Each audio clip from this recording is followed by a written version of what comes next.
ਗੁਰਸਿੱਖ ਰਿਆਸਤਾਂ ਦੇ ਵੱਲੋਂ ਸੈਂਕੜੇ ਏਕੜ ਜ਼ਮੀਨ ਸਤਿਗੁਰੂ ਜੀ ਦੇ ਸਥਾਨ ਤੇ ਚਰਨਾਂ ਵਿੱਚ ਭੇਟ ਕੀਤੀ ਗਈ ਹੈ। ਹੁਣ ਵੀ ਤਕਰੀਬਨ 700-800 ਕਿੱਲੇ ਏਕੜ ਦੇ ਨੇੜੇ ਜ਼ਮੀਨ ਸਤਿਗੁਰੂ ਜੀ ਦੇ ਸਥਾਨ ਦੇ ਨਾਂ ਨਾਲ ਹੈ। ਤੋ ਨੌਵੇਂ ਪਾਤਸ਼ਾਹ ਜੀ ਨੇ ਇਸ ਪਵਿੱਤਰ ਸਥਾਨ ਤੇ ਆਪਣੇ ਚਰਨ ਪਾਏ ਹਨ। ਸਿਅੰਦਨ ਅਰ ਡੋਰਾ ਨਰ ਨਾਲੇ। ਸਤਿਗੁਰੂ ਜੀ ਦਾ ਪਰਿਵਾਰ ਵੀ ਨਾਲ ਸੀ। ਸਤਿਕਾਰਯੋਗ ਮਾਤਾ ਗੁਜਰੀ ਜੀ, ਸਤਿਗੁਰੂ ਜੀ ਦੇ ਪੂਜਨੀਕ ਮਾਤਾ ਸਤਿਕਾਰਯੋਗ ਮਾਤਾ ਨਾਨਕੀ ਜੀ।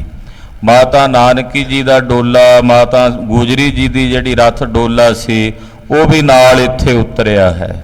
ਜਗਤ ਮਾਤਾ ਮਾਤਾ ਗੁਜਰੀ ਜੀ ਦਾ ਇਸੇ ਮਹੀਨੇ ਦੇ ਵਿੱਚ 400 ਸਾਲਾ ਜਨਮ ਦਿਹਾੜਾ ਸ਼ਤਾਬਦੀ ਸਮਾਗਮ ਆ ਰਿਹਾ ਹੈ, ਜੋ ਸਮੁੱਚੇ ਪੰਥ ਵੱਲੋਂ ਸਤਿਗੁਰੂ ਜੀ ਦੀ ਮਹਾਨ ਪਵਿੱਤਰ ਵਸਾਈ ਨਗਰੀ ਕਰਤਾਰਪੁਰ ਸਾਹਿਬ ਨਗਰ ਦੇ ਵਿੱਚ 400 ਸਾਲਾ ਸਤਿਗੁਰੂ ਜੀ ਦੇ ਜਗਤ ਮਾਤਾ ਮਾਤਾ ਗੁਜਰੀ ਜੀ ਦੇ 400 ਸਾਲਾ ਜਨਮ ਦਿਹਾੜੇ ਸ਼ਤਾਬਦੀ ਨੂੰ ਸਮੁੱਚੇ ਪੰਥ ਵੱਲੋਂ ਮਨਾਇਆ ਜਾ ਰਿਹਾ ਹੈ। ਤੋ ਗਰੀਬ ਨਵਾਜ ਪਾਤਸ਼ਾਹ ਦੇ ਮਹਿਲ ਵੀ ਨਾਲ ਹਨ। ਜਗਤ ਮਾਤਾ ਮਾਤਾ ਨਾਨਕੀ ਜੀ ਦਾ ਰੱਥ ਵੀ ਨਾਲ ਉਤਰਿਆ ਹੈ। ਸਗਰੇ ਤਹਿ ਉਤਰੇ ਜਬ ਆਈ। ਬਾਕੀ ਵੀ ਜਿੰਨੀਆਂ ਸੰਗਤਾਂ ਹਨ, ਜਿੰਨੇ ਗੁਰਸਿੱਖ ਹਨ, ਬਹੁਤ ਸਾਰੇ ਉਦਾਸੀ ਮਹਾਤਮਾ ਵੀ ਸਤਿਗੁਰੂ ਜੀ ਦੇ ਨਾਲ ਰਹਿੰਦੇ, ਉਹਨਾਂ ਸਾਰਿਆਂ ਨੇ ਇੱਥੇ ਹੀ ਉਤਾਰਾ ਕੀਤਾ ਹੈ। ਗ੍ਰਾਮ ਬਿਖੈ ਸਭ ਹਿਨ ਸੁਧ ਪਾਈ। ਤਮਤਾਨ ਨਗਰ ਦੇ ਨਗਰ ਨਿਵਾਸੀਆਂ ਨੂੰ ਜਦੋਂ ਸਤਿਗੁਰੂ ਜੀ ਦੇ ਆਮਣ ਦੀ ਖਬਰ ਪ੍ਰਾਪਤ ਹੋਈ ਕਿ ਗਰੀਬ ਨਵਾਜ ਪਾਤਸ਼ਾਹ ਜੀ ਮਹਾਰਾਜ ਜੀ ਨੇ ਉਤਾਰਾ ਕੀਤਾ ਹੈ, ਸੁਨਿਓ ਹੋ ਤੋ ਜਸ ਪ੍ਰਥਮ ਬਿਸਾਲਾ। ਨਗਰ ਨਿਵਾਸੀਆਂ ਨੇ ਗੁਰਦੇਵ ਦਾ ਜਸ ਪਹਿਲੋਂ ਹੀ ਸੁਣਿਆ ਹੋਇਆ ਸੀ। ਮਹਾਰਾਜ ਜੀ ਦੀ ਵਡਿਆਈ ਉਜਾਗਰ ਸੀ, ਕਿਉਂਕਿ ਨੇੜੇ ਤੇੜੇ ਦੇ ਬਹੁਤ ਸਾਰੇ ਪਿੰਡਾਂ ਵਿੱਚੋਂ ਚਲਦਿਆਂ ਹੋਇਆਂ ਸਤਿਗੁਰੂ ਜੀ ਇੱਥੇ ਆਏ। ਗੁਰਨੇ ਮਕਰੋੜ ਸਾਹਿਬ, ਇਸ ਕਰਕੇ ਤਮਤਾਨ ਸਾਹਿਬ ਦੇ ਵਾਸੀਆਂ ਨੂੰ ਮਹਾਰਾਜ ਜੀ ਦੀ ਮਹਿਮਾ ਦਾ ਪਤਾ ਸੀ। ਲੈ ਕਰ ਜਾਟ ਦੁਗਦ ਤਿਸ ਕਾਲਾ। ਉਸ ਵੇਲੇ ਨਗਰ ਨਿਵਾਸੀਆਂ ਵਿੱਚੋਂ ਇੱਕ ਜ਼ਿਮੀਂਦਾਰ ਆਪਣੇ ਘਰੋਂ ਦੁੱਧ ਚੋ ਕੇ ਵੱਡੇ ਘੜੇ ਦੇ ਵਿੱਚ ਪਾ ਕੇ ਲੈ ਕੇ ਗੁਰੂ ਚਰਨਾਂ 'ਚ ਹਾਜ਼ਰ ਹੋਇਆ। ਬਾਸਨ ਭਰ ਕਰ ਲੈ ਤਬ ਆਇਓ। ਇੱਕ ਵੱਡਾ ਭਾਂਡਾ ਦੁੱਧ ਦਾ ਭਰ ਕੇ ਇੱਕ ਜ਼ਿਮੀਂਦਾਰ ਸਤਿਗੁਰੂ ਨੌਵੇਂ ਪਾਤਸ਼ਾਹ ਜੀ ਦੇ ਚਰਨਾਂ 'ਚ ਹਾਜ਼ਰ ਹੋਇਆ। ਗੁਰ ਆਗੈ ਧਰ ਸੀਸ ਨਿਵਾਇਓ। ਉਹ ਦੁੱਧ ਦਾ ਵੱਡਾ ਭਾਂਡਾ ਭਰਿਆ ਹੋਇਆ ਗੁਰਦੇਵ ਦੇ ਚਰਨਾਂ 'ਚ ਰੱਖ ਕੇ ਬੜੇ ਅਦਬ ਨਾਲ ਸਤਿਕਾਰ ਨਾਲ ਉਸ ਜ਼ਿਮੀਂਦਾਰ ਨੇ ਸੀਸ ਝੁਕਾ ਕੇ ਨਮਸਕਾਰ ਕੀਤੀ। ਖਾਲਸਾ ਜੀ, ਹੁਣ ਵੀ ਬਹੁਤ ਸਾਰੇ ਉਸ ਇਲਾਕੇ ਦੇ ਵਿੱਚ ਜਾਟ ਪਰਿਵਾਰ ਰਹਿੰਦੇ ਹਨ। ਉਹ ਜਿਹੜੇ ਜਾਟ ਪਰਿਵਾਰ ਦੇ ਬਹੁਤ ਸਾਰੇ ਸਹਿਜਧਾਰੀ, ਉਹ ਮਹਾਰਾਜ ਜੀ ਦੇ ਅਸਥਾਨ ਦੇ ਉੱਤੇ ਜਦੋਂ ਵੀ ਨੌਵੇਂ ਪਾਤਸ਼ਾਹ ਜੀ ਦਾ ਪੁਰਬ ਹੁੰਦਾ, ਉੱਥੇ ਆਉਣ ਦਾ ਦਿਨ ਮਨਾਉਂਦੇ ਤੇ ਤਕਰੀਬਨ ਮਣਾਂ ਦੇ ਹਿਸਾਬ ਨਾਲ, ਕੁਆਂਟਲਾਂ ਦੇ ਹਿਸਾਬ ਨਾਲ ਦੁੱਧ ਜਿਹੜਾ ਹੈ ਉਹ ਗੁਰੂ ਘਰ ਵਿੱਚ ਲਿਆ ਕੇ ਹਾਜ਼ਰ ਕਰਦੇ। ਤਮਤਾਨ ਸਾਹਿਬ ਦੇ ਵਿੱਚ ਦੁੱਧ ਨਹੀਂ ਕੋਈ ਜਮਾਉਂਦਾ। ਨੌਵੇਂ ਪਾਤਸ਼ਾਹ ਜੀ ਨੇ ਬਚਨ ਕੀਤਾ ਸੀ, ਇੱਥੇ ਦੁੱਧ ਨਹੀਂ ਜੰਮੇਗਾ। ਇਸ ਕਰਕੇ ਅੱਜ ਤਾਈਂ ਵੀ ਉੱਥੇ ਕੋਈ ਦੁੱਧ ਨਹੀਂ ਜਮਾਉਂਦਾ। ਉਸ ਦੁੱਧ ਦੀ ਖੀਰ ਆਦਿਕ ਜਾਂ ਖੋਆ ਆਦਿਕ ਬਣਾ ਕੇ ਸੰਗਤ ਵਿੱਚ ਵਰਤਾ ਦਿੱਤਾ ਜਾਂਦਾ ਹੈ। ਤੋ ਇਉਂ ਗੁਰੂ ਪਾਤਸ਼ਾਹ ਜੀ ਮਹਾਰਾਜ ਜੀ ਨੇ ਇੱਥੇ ਚਰਨ ਪਾਏ ਜਿਸ ਵੇਲੇ, ਤਾਂ ਤਮਤਾਨ ਸਾਹਿਬ ਦੇ ਉਸ ਜ਼ਿਮੀਂਦਾਰ ਨੇ ਇੱਕ ਵੱਡਾ ਭਾਂਡਾ ਦੁੱਧ ਦਾ ਭਰਿਆ ਲਿਆ ਕੇ ਗੁਰੂ ਪਾਤਸ਼ਾਹ ਦੇ ਚਰਨਾਂ 'ਚ ਰੱਖ ਕੇ ਮੱਥਾ ਟੇਕਿਆ। ਸਮੁਖ ਬੈਠ ਦਰਸ਼ਨ ਕੋ ਦੇਖਾ। ਗੁਰਦੇਵ ਦੇ ਸਨਮੁਖ ਬੈਠ ਕੇ ਉਸ ਜ਼ਿਮੀਂਦਾਰ ਨੇ ਮਹਾਰਾਜ ਜੀ ਦੇ ਦਰਸ਼ਨ ਕੀਤੇ, ਦੀਦਾਰ ਕੀਤੇ ਹਨ। ਬੀਚ ਸਭਾ ਕੇ ਗੁਰ ਜਗਤੇਸ਼ਾ। ਸਭਾ ਦੇ ਵਿੱਚ ਸਤਿਗੁਰੂ ਜੀ ਬੈਠੇ ਨੇ, ਬਹੁਤ ਸਾਰੇ ਗੁਰਸਿੱਖ ਵੀ ਬੈਠੇ, ਨਗਰ ਨਿਵਾਸੀ ਵੀ ਆਏ, ਜਿਨ੍ਹਾਂ ਦੇ ਮਨ ਵਿੱਚ ਜੋ ਜੋ ਭਾਵਨਾ ਸੀ ਜਥਾ ਸ਼ਕਤ ਭੇਟਾਵਾਂ ਲੈ ਕੇ ਮਹਾਰਾਜ ਜੀ ਦੇ ਚਰਨਾਂ 'ਚ ਹਾਜ਼ਰ ਹਨ। ਕਹਿਓ ਦੇਖ ਕਰ ਦੁਗਧ ਜੋ ਆਨਾ। ਜਿਹੜਾ ਦੁੱਧ ਦਾ ਵੱਡਾ ਭਾਂਡਾ ਭਰਿਆ ਮਹਾਰਾਜ ਜੀ ਨੇ ਆਪਣੇ ਸਨਮੁਖ ਪਿਆ ਵੇਖਿਆ, ਤੇ ਜਿਹੜੇ ਜ਼ਿਮੀਂਦਾਰ ਨੇ ਲਿਆਂਦਾ ਸੀ ਉਹਨੂੰ ਵੇਖ ਕੇ ਨੌਵੇਂ ਪਾਤਸ਼ਾਹ ਗੁਰੂ ਤੇਗ ਬਹਾਦਰ ਸਾਹਿਬ ਜੀ ਬੋਲੇ, ਕਹਿਣ ਲੱਗੇ, ਇਹੋ ਜਾਨੋ ਹੈ ਸ਼ਰੋਨ ਸਮਾਨਾ। ਮਹਾਰਾਜ ਜੀ ਕਹਿਣ ਲੱਗੇ, ਵੀਰ ਇਹ ਦੁੱਧ ਨਹੀਂ ਲਿਆਇਆ ਤੂੰ, ਸਾਨੂੰ ਏਦਾਂ ਜਾਪਦਾ ਖੂਨ ਲਿਆਇਆ ਨਿਚੋੜ ਕੇ, ਕਿਸੇ ਪਸ਼ੂ ਦਾ, ਜਾਨਵਰ ਦਾ। ਇਹ ਸ਼ਰੋਣ ਕਹਿੰਦੇ ਨੇ ਖੂਨ ਨੂੰ। ਸਾਨੂੰ ਇਉਂ ਜਾਪਦਾ ਵੀ ਇਹ ਤੂੰ ਖੂਨ ਚੋ ਕੇ ਲਿਆਇਆ। ਨਹੀਂ ਪਾਨ ਕੇ ਉਚਿਤ ਹਮਾਰੇ। ਇਹ ਦੁੱਧ ਸਾਡੇ ਪੀਣ ਦੇ ਲਾਇਕ ਨਹੀਂ ਹੈ। ਇਹ ਜਿਹੜੇ ਪਸ਼ੂ ਦਾ ਤੂੰ ਦੁੱਧ ਲਿਆਇਆ, ਇਹ ਦੁੱਧ ਨਹੀਂ ਲਿਆਇਆ, ਖੂਨ ਲਿਆਇਆ ਨਿਚੋੜ ਕੇ, ਇਹ ਸਾਡੇ ਛਕਣ ਦੇ ਯੋਗ ਨਹੀਂ ਹੈ। ਲੈ ਗਮਨੋ ਨਿਜ ਸਦਨ ਮਝਾਰੇ। ਇਹ ਦੁੱਧ ਅਸੀਂ ਅੰਗੀਕਾਰ ਨਹੀਂ ਕਰਨਾ, ਇਹ ਅਸੀਂ ਪ੍ਰਵਾਨ ਨਹੀਂ ਕਰਨਾ, ਇਹ ਦੁੱਧ ਤੂੰ ਵਾਪਸ ਆਪਣੇ ਘਰ ਲੈ ਜਾ। ਸੁਨ ਰਾਹਕ ਬੋਲਿਓ ਕਰ ਜੋਰ। ਜਦੋਂ ਜ਼ਿਮੀਂਦਾਰ ਨੇ ਨੌਵੇਂ ਪਾਤਸ਼ਾਹ ਦੇ ਬਚਨ ਸੁਣੇ, ਹੱਥ ਜੋੜ ਕੇ ਬੋਲਿਆ, ਸਤਿਗੁਰੂ ਜੀ ਨੂੰ ਕਹਿਣ ਲੱਗਾ, ਵਿਰਾਗ ਤਿਆਗ ਦੀ ਮੂਰਤ ਗੁਰਦੇਵ ਨੌਵੇਂ ਪਾਤਸ਼ਾਹ ਨੂੰ ਬੇਨਤੀ ਕਰਦਿਆਂ ਬੋਲਿਆ, ਇਹ ਤੋਂ ਦੁਗਧ ਕਛੂ ਨਹਿ ਔਰ। ਕਹਿਣ ਲੱਗਾ, ਮਹਾਰਾਜ ਜੀ ਇਹ ਤਾਂ ਦੁੱਧ ਹੀ ਹੈ, ਇਹਦੇ ਵਿੱਚ ਮੈਂ ਹੋਰ ਤਾਂ ਨਹੀਂ ਕੋਈ ਮਾੜੀ ਚੀਜ਼ ਮਿਲਾਈ, ਇਹ ਤਾਂ ਦੁੱਧ ਹੀ ਹੈ ਸਤਿਗੁਰੂ ਜੀ, ਪਸ਼ੂ ਦਾ ਹੈ, ਜਾਨਵਰ ਦਾ ਹੈ, ਮੱਝ ਦਾ, ਉਹ ਮੈਂ ਚੋ ਕੇ ਲਿਆਇਆ ਹਾਂ। ਕਿਉਂ ਤਰਕ ਹੋ ਇਸ ਕੀ ਜਹ ਪਾਨਾ। ਮਹਾਰਾਜ ਇਹ ਦੁੱਧ ਤਾਂ ਅੰਮ੍ਰਿਤ ਹੁੰਦਾ, ਇਹਦੇ ਤੇ ਆਪ ਜੀ ਤਰਕ ਕਿਉਂ ਕਰਦੇ ਹੋ? ਇਹਨੂੰ ਅੰਗੀਕਾਰ ਕਰੋ, ਆਪ ਜੀ ਛਕੋ, ਨਾਲੇ ਸੰਗਤ ਨੂੰ ਛਕਾਓ, ਆਪਣੇ ਸੇਵਕਾਂ ਨੂੰ ਛਕਾਓ। ਮਹਾਰਾਜ ਇਹ ਸਮੁੰਦਰ ਹੈ, ਇਹ ਦੁੱਧ ਹੈ, ਇਹ ਤਾਂ ਅੰਮ੍ਰਿਤ ਦੇ ਤੁੱਲ ਹੁੰਦਾ, ਤੇ ਇਹਦੇ ਵਿੱਚ ਮੈਂ ਹੋਰ ਕੁਝ ਨਹੀਂ ਮਿਲਾਇਆ, ਇਹ ਤਾਂ ਸਿੱਧਾ ਚੋ ਕੇ ਲਿਆਂਦਾ। ਦੁੱਧ ਤਾਂ ਹਮੇਸ਼ਾ ਪਵਿੱਤਰ ਹੀ ਹੁੰਦਾ, ਪਾਵਨ ਹੀ ਹੁੰਦਾ ਹੈ। ਮੈਂ ਆਨਿਓ ਕਰ ਪ੍ਰੇਮ ਮਹਾਨਾ।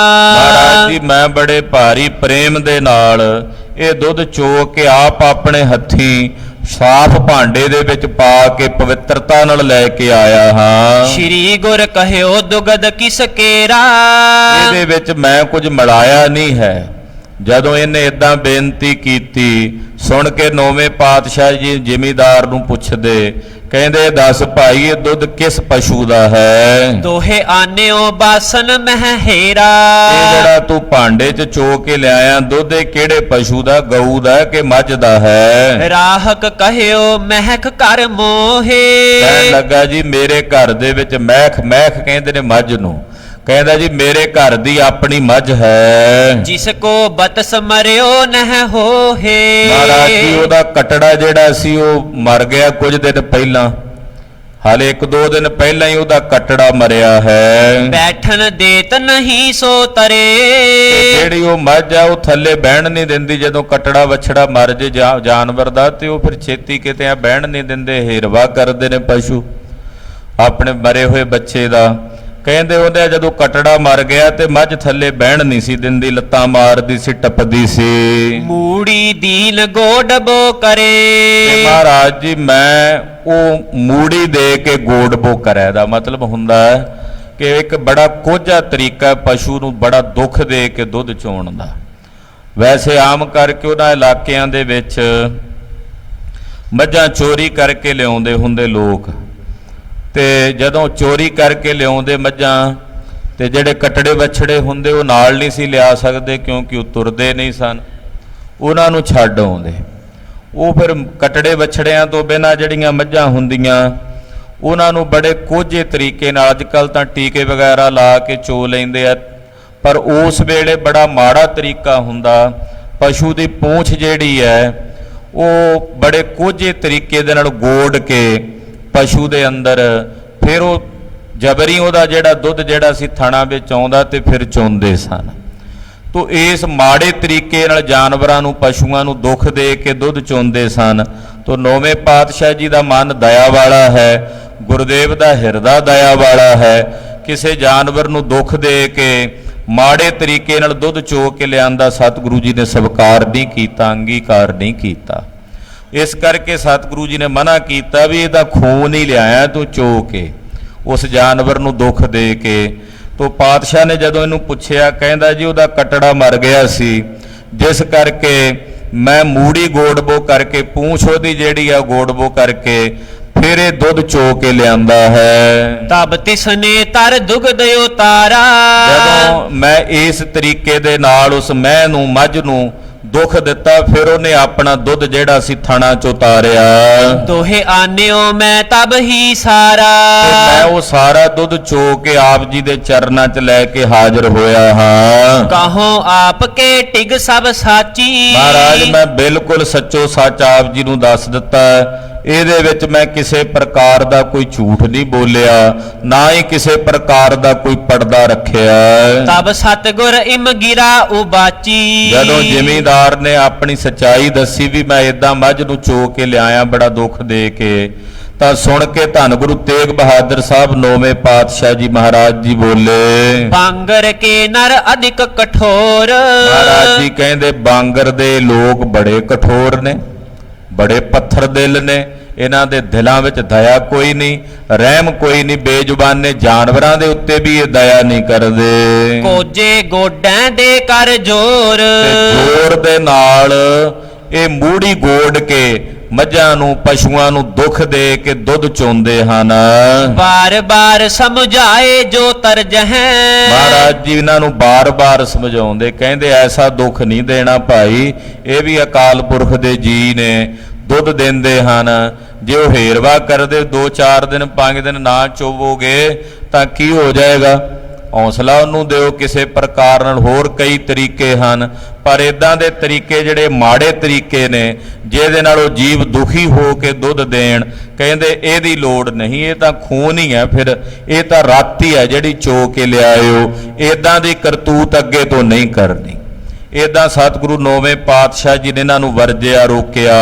ਸਿੱਖਿਆ ਦੇ ਵਿਕਾਰਨ ਬਰਜ ਹੈ। ਫਿਰ ਵਰਜਿਆ ਵੀ, ਇਹ ਵੀ ਕਿਹਾ ਵੀ ਤੁਸੀਂ ਮੱਝਾਂ ਜਿਹੜੀਆਂ ਨੇ ਚੋਰੀ ਕਰਕੇ ਲਿਆਉਂਦੇ ਹੋ ਲੋਕਾਂ ਦੀਆਂ, ਉਹਨਾਂ ਦੇ ਕਟੜੇ ਬਛੜੇ ਜਦੋਂ ਰਹਿ ਜਾਂਦੇ ਪਿੱਛੇ ਉਹ ਵੀ ਤੜਫ ਤੜਫ ਕੇ ਮਰਦੇ ਦੁੱਧ ਤੋਂ ਬਿਨਾਂ। ਫਿਰ ਉਹਨਾਂ ਦੇ ਜਿਹੜੀਆਂ ਇਹ ਮਾਵਾਂ ਮੱਝਾਂ ਆਦਿਕ ਨੇ ਉਹ ਦੁਖੀ ਹੁੰਦੀਆਂ, ਤੜਫਦੀਆਂ। ਉਹਨਾਂ ਦਾ ਦੁੱਧ ਪੀ ਕੇ ਭਲਾ ਤੁਹਾਡਾ ਕਿੱਥੇ ਭਲਾ ਹੋਣਾ, ਕਲਿਆਣ ਹੋਣੀ। ਜਿਹੜੀਆਂ ਸਮਾਜ ਦੀਆਂ ਕੁਰੀਤੀਆਂ ਸਨ, ਮਹਾਰਾਜ ਨੌਵੇਂ ਪਾਤਸ਼ਾਹ ਉਹ ਵੀ ਵਰਜਣ ਨੂੰ ਕਹਿੰਦੇ। ਇਹ ਕੁਰੀਤੀਆਂ ਵਿੱਚ ਨਹੀਂ ਚੱਲਣਾ, ਚੋਰੀ ਆਦਿਕ ਨਹੀਂ ਕਰਨੀ, ਇਹ ਬਦਸੀਸਾਂ ਲੈਂਦੇ ਹੋ ਤੁਸੀਂ ਬੇਜ਼ੁਬਾਨੇ ਜਾਨਵਰਾਂ ਦੀਆਂ, ਪਸ਼ੂਆਂ ਦੀਆਂ। ਤਉ ਸਿੱਖ ਹੋਏ ਕਿਦੋਂ ਹੋਏ ਨਾਹੀ। ਮਹਾਰਾਜ ਜੀ ਕਹਿੰਦੇ ਜੇ ਇਦਾਂ ਦੇ ਕੰਮ ਕਰੋਗੇ ਤੇ ਤੁਸੀਂ ਚਾਹੇ ਸਿੱਖ ਹੋਵੋਗੇ ਵੀ ਤੇ ਤਾਂ ਵੀ ਸਿੱਖ ਦੀ ਸਦੀਵੋਗੇ। ਜੇ ਇਦਾਂ ਦੀ ਕਿਰਤ ਕਰੋਗੇ, ਇਦਾਂ ਦਾ ਕੰਮ ਕਰੋਗੇ ਕੁਝ, ਤੇ ਤੁਸੀਂ ਸਿੱਖ ਨਹੀਂ ਸਦਾਵੋਗੇ। ਅਸ ਬਿਦ ਬਾਂਗਰ ਦੇਸ਼ ਕੇ ਮਾਹੀ। ਮਹਾਰਾਜ ਜੀ ਕਹਿੰਦੇ ਬਾਂਗਰ ਦੇ ਲੋਕ, ਇਹ ਬਾਂਗਰ ਦਾ ਇਲਾਕਾ ਕਿਹਾ ਜਾਂਦਾ, ਜੀਂਦ ਦਾ ਧਮਧਾਨ ਸਾਹਿਬ ਦਾ ਜਿਹੜਾ ਇਲਾਕਾ ਹੈ ਨਾ, ਇਧਰੋਂ ਮੂਣਕ ਤੋਂ ਆਪਣੇ ਪੰਜਾਬ ਤੋਂ ਸ਼ੁਰੂ ਹੋ ਜਾਂਦਾ, ਇਹ ਸਾਰਾ ਇਲਾਕਾ ਬਾਂਗਰ ਦਾ ਇਲਾਕਾ ਸਦੀਂਦਾ ਹੈ। ਤੇ ਮਹਾਰਾਜ ਪਾਤਸ਼ਾਹ ਕਹਿੰਦੇ ਬਾਂਗਰ ਦੇ ਲੋਕ ਇੰਨੇ ਕਠੋਰ ਨੇ, ਇੰਨੇ ਨਿਰਦਈ ਹਨ। ਦੁਗਤ ਹਟਾਏ ਦੀਨ ਕਹਿ ਐਸੇ। ਮਹਾਰਾਜ ਜੀ ਨੇ ਰੋਕ ਵਰਜ ਦਿੱਤਾ, ਕਹਿੰਦੇ ਅਸੀਂ ਨਹੀਂ ਇਹ ਦੁੱਧ ਪੀਣਾ, ਇਹ ਦੁੱਧ ਅਸੀਂ ਅੰਗੀਕਾਰ ਨਹੀਂ ਕਰਨਾ, ਵਾਪਸ ਲੈ ਜਾਓ। ਸੋਹਣੇ ਤਰੀਕੇ ਨਾਲ ਜਿਹੜੇ ਕੋਈ ਪਸ਼ੂ ਦੁੱਧ ਦਿੰਦੇ ਐ ਉਹ ਦੁੱਧ ਚੋ ਕੇ ਲਿਆਓ, ਉਹਨੂੰ ਅਸੀਂ ਅੰਗੀਕਾਰ ਕਰਾਂਗੇ। ਡੇਰਾ ਟਿਕਿਓ ਗੁਰੂ ਕਹੋ ਤੈਸੇ। ਸਤਿਗੁਰੂ ਜੀ ਨੇ ਇੱਥੇ ਡੇਰਾ ਕੀਤਾ, ਉਹ ਦੁੱਧ ਸਤਿਗੁਰੂ ਜੀ ਨੇ ਪ੍ਰਵਾਨ ਨਹੀਂ ਕੀਤਾ ਇਹਨਾਂ ਦਾ, ਔਰ ਇੱਥੇ ਹੀ ਕੁਝ ਮਹੀਨੇ ਮਹਾਰਾਜ ਜੀ ਨੇ ਡੇਰਾ ਕੀਤਾ, ਨਿਵਾਸ ਕੀਤਾ। ਤੇਗ ਵਿਸਾਲ ਨਿਤਾ ਪ੍ਰਤ ਹੋਏ। ਸਤਿਗੁਰੂ ਜੀ ਦੇ ਲੰਗਰ ਚੱਲਦੇ ਦੋਵੇਂ ਵੇਲੇ, ਨਿਤਾ ਪ੍ਰਤੀ ਮਹਾਰਾਜ ਜੀ ਦੇ ਲੰਗਰਾਂ ਦੇ ਵਿੱਚ ਅਟੁੱਟ ਲੰਗਰ ਵਰਤਦਾ ਹੈ। ਆਏ ਜਾਏ ਅਚਵਹਿ ਸਭ ਕੋਏ। ਬਹੁਤ ਸਾਰੀ ਸੰਗਤ ਆਉਂਦੀ ਜਾਂਦੀ, ਅਭਿਆਗਤ ਲੋੜਵੰਦ ਆਉਂਦੇ ਜਾਂਦੇ, ਮਹਾਰਾਜ ਜੀ ਦੇ ਲੰਗਰਾਂ ਵਿੱਚੋਂ ਭੋਜਨ ਪ੍ਰਵਾਨ ਕਰਦੇ ਹਨ। ਦੂਰ ਦੂਰ ਤੇ ਸੰਗਤ ਆਵਹਿ। ਦੂਰੋਂ ਦਰੇਡਿਓਂ ਜਿਨ੍ਹਾਂ ਜਿਨ੍ਹਾਂ ਸੰਗਤਾਂ ਨੂੰ ਪਤਾ ਲੱਗਦਾ ਹੈ ਕਿ ਨੌਵੇਂ ਪਾਤਸ਼ਾਹ ਜੀ ਧਮਧਾਨ ਸਾਹਿਬ ਉਤਰੇ ਹੋਏ ਨੇ, ਤੇ ਉਹ ਬੇਅੰਤ ਸੰਗਤਾਂ ਚੱਲ ਕੇ ਧਮਧਾਨ ਸਾਹਿਬ ਪਹੁੰਚਦੀਆਂ। ਕੋਈ ਕਾਬਲ ਤੋਂ, ਕੰਧਾਰ ਤੋਂ ਪਿੱਛੋਂ ਤੁਰੇ ਹੋਏ ਗੁਰਸਿੱਖ ਲੱਭਦੇ ਲਭਾਉਂਦੇ ਮਹਾਰਾਜ ਨੌਵੇਂ ਪਾਤਸ਼ਾਹ ਜੀ ਦੇ ਦਰਸ਼ਨ ਕਰਨ ਵਾਸਤੇ ਆਉਂਦੇ ਹਨ। ਅਨਿਕ ਅਕੋਰਨ ਕਹੋ ਅਰ ਪਾਵਹਿ। ਅਨੇਕ ਪ੍ਰਕਾਰ ਦੀਆਂ ਭਟਾਵਾਂ ਮਹਾਰਾਜ ਜੀ ਦੇ ਚਰਨਾਂ 'ਚ ਲਿਆ ਕੇ ਗੁਰਸਿੱਖ ਅਰਪਣ ਕਰਦੇ। ਚੰਗੀਆਂ ਚੰਗੀਆਂ ਵਸਤੂਆਂ ਧਰਮ ਦੀ ਕਿਰਤ ਦੇ ਵਿੱਚੋਂ ਸਫਲਿਆਂ ਕਰਦਿਆਂ ਉਸ ਮਾਇਆ ਨੂੰ ਮਹਾਰਾਜ ਜੀ ਦੇ ਚਰਨਾਂ ਵਿੱਚ ਕੋਈ ਦਸਵੰਧ ਲਿਆ ਕੇ ਭੇਟ ਕਰਦਾ, ਕੋਈ ਆਟਾ ਲਿਆ ਕੇ ਭੇਟ ਕਰਦਾ, ਕੋਈ ਚੋਲ ਲਿਆ ਕੇ ਹਾਜ਼ਰ ਕਰਦਾ ਹੈ, ਕੋਈ ਖੰਡ ਲਿਆ ਕੇ, ਕੋਈ ਗੁੜ ਲਿਆ ਕੇ ਹਾਜ਼ਰ ਕਰਦਾ, ਕੋਈ ਘਿਓ ਲਿਆ ਕੇ ਮਹਾਰਾਜ ਜੀ ਦੇ ਲੰਗਰਾਂ ਵਿੱਚ ਭੇਟ ਕਰਕੇ ਮਹਾਰਾਜ ਜੀ ਦੀ ਖੁਸ਼ੀ ਲੈਂਦੇ ਹਨ। ਇਉਂ ਅਨੇਕ ਪ੍ਰਕਾਰ ਦੀਆਂ ਰਸਤਾਂ ਵਸਤਾਂ, ਹੋਰ ਅਨੇਕ ਪ੍ਰਕਾਰ ਦੀਆਂ ਭਟਾਵਾਂ, ਕੋਈ ਬਸਤਰ ਲੈ ਕੇ ਆਉਂਦਾ, ਕੋਈ ਆਭੂਸ਼ਣ ਲੈ ਕੇ ਆਉਂਦਾ, ਮਹਾਰਾਜ ਜੀ ਦੇ ਚਰਨਾਂ 'ਚ ਭੇਟਾ ਕਰਕੇ ਨੌਵੇਂ ਪਾਤਸ਼ਾਹ ਦੀਆਂ ਗੁਰਸਿੱਖ ਖੁਸ਼ੀਆਂ ਲੈਂਦੇ ਹਨ।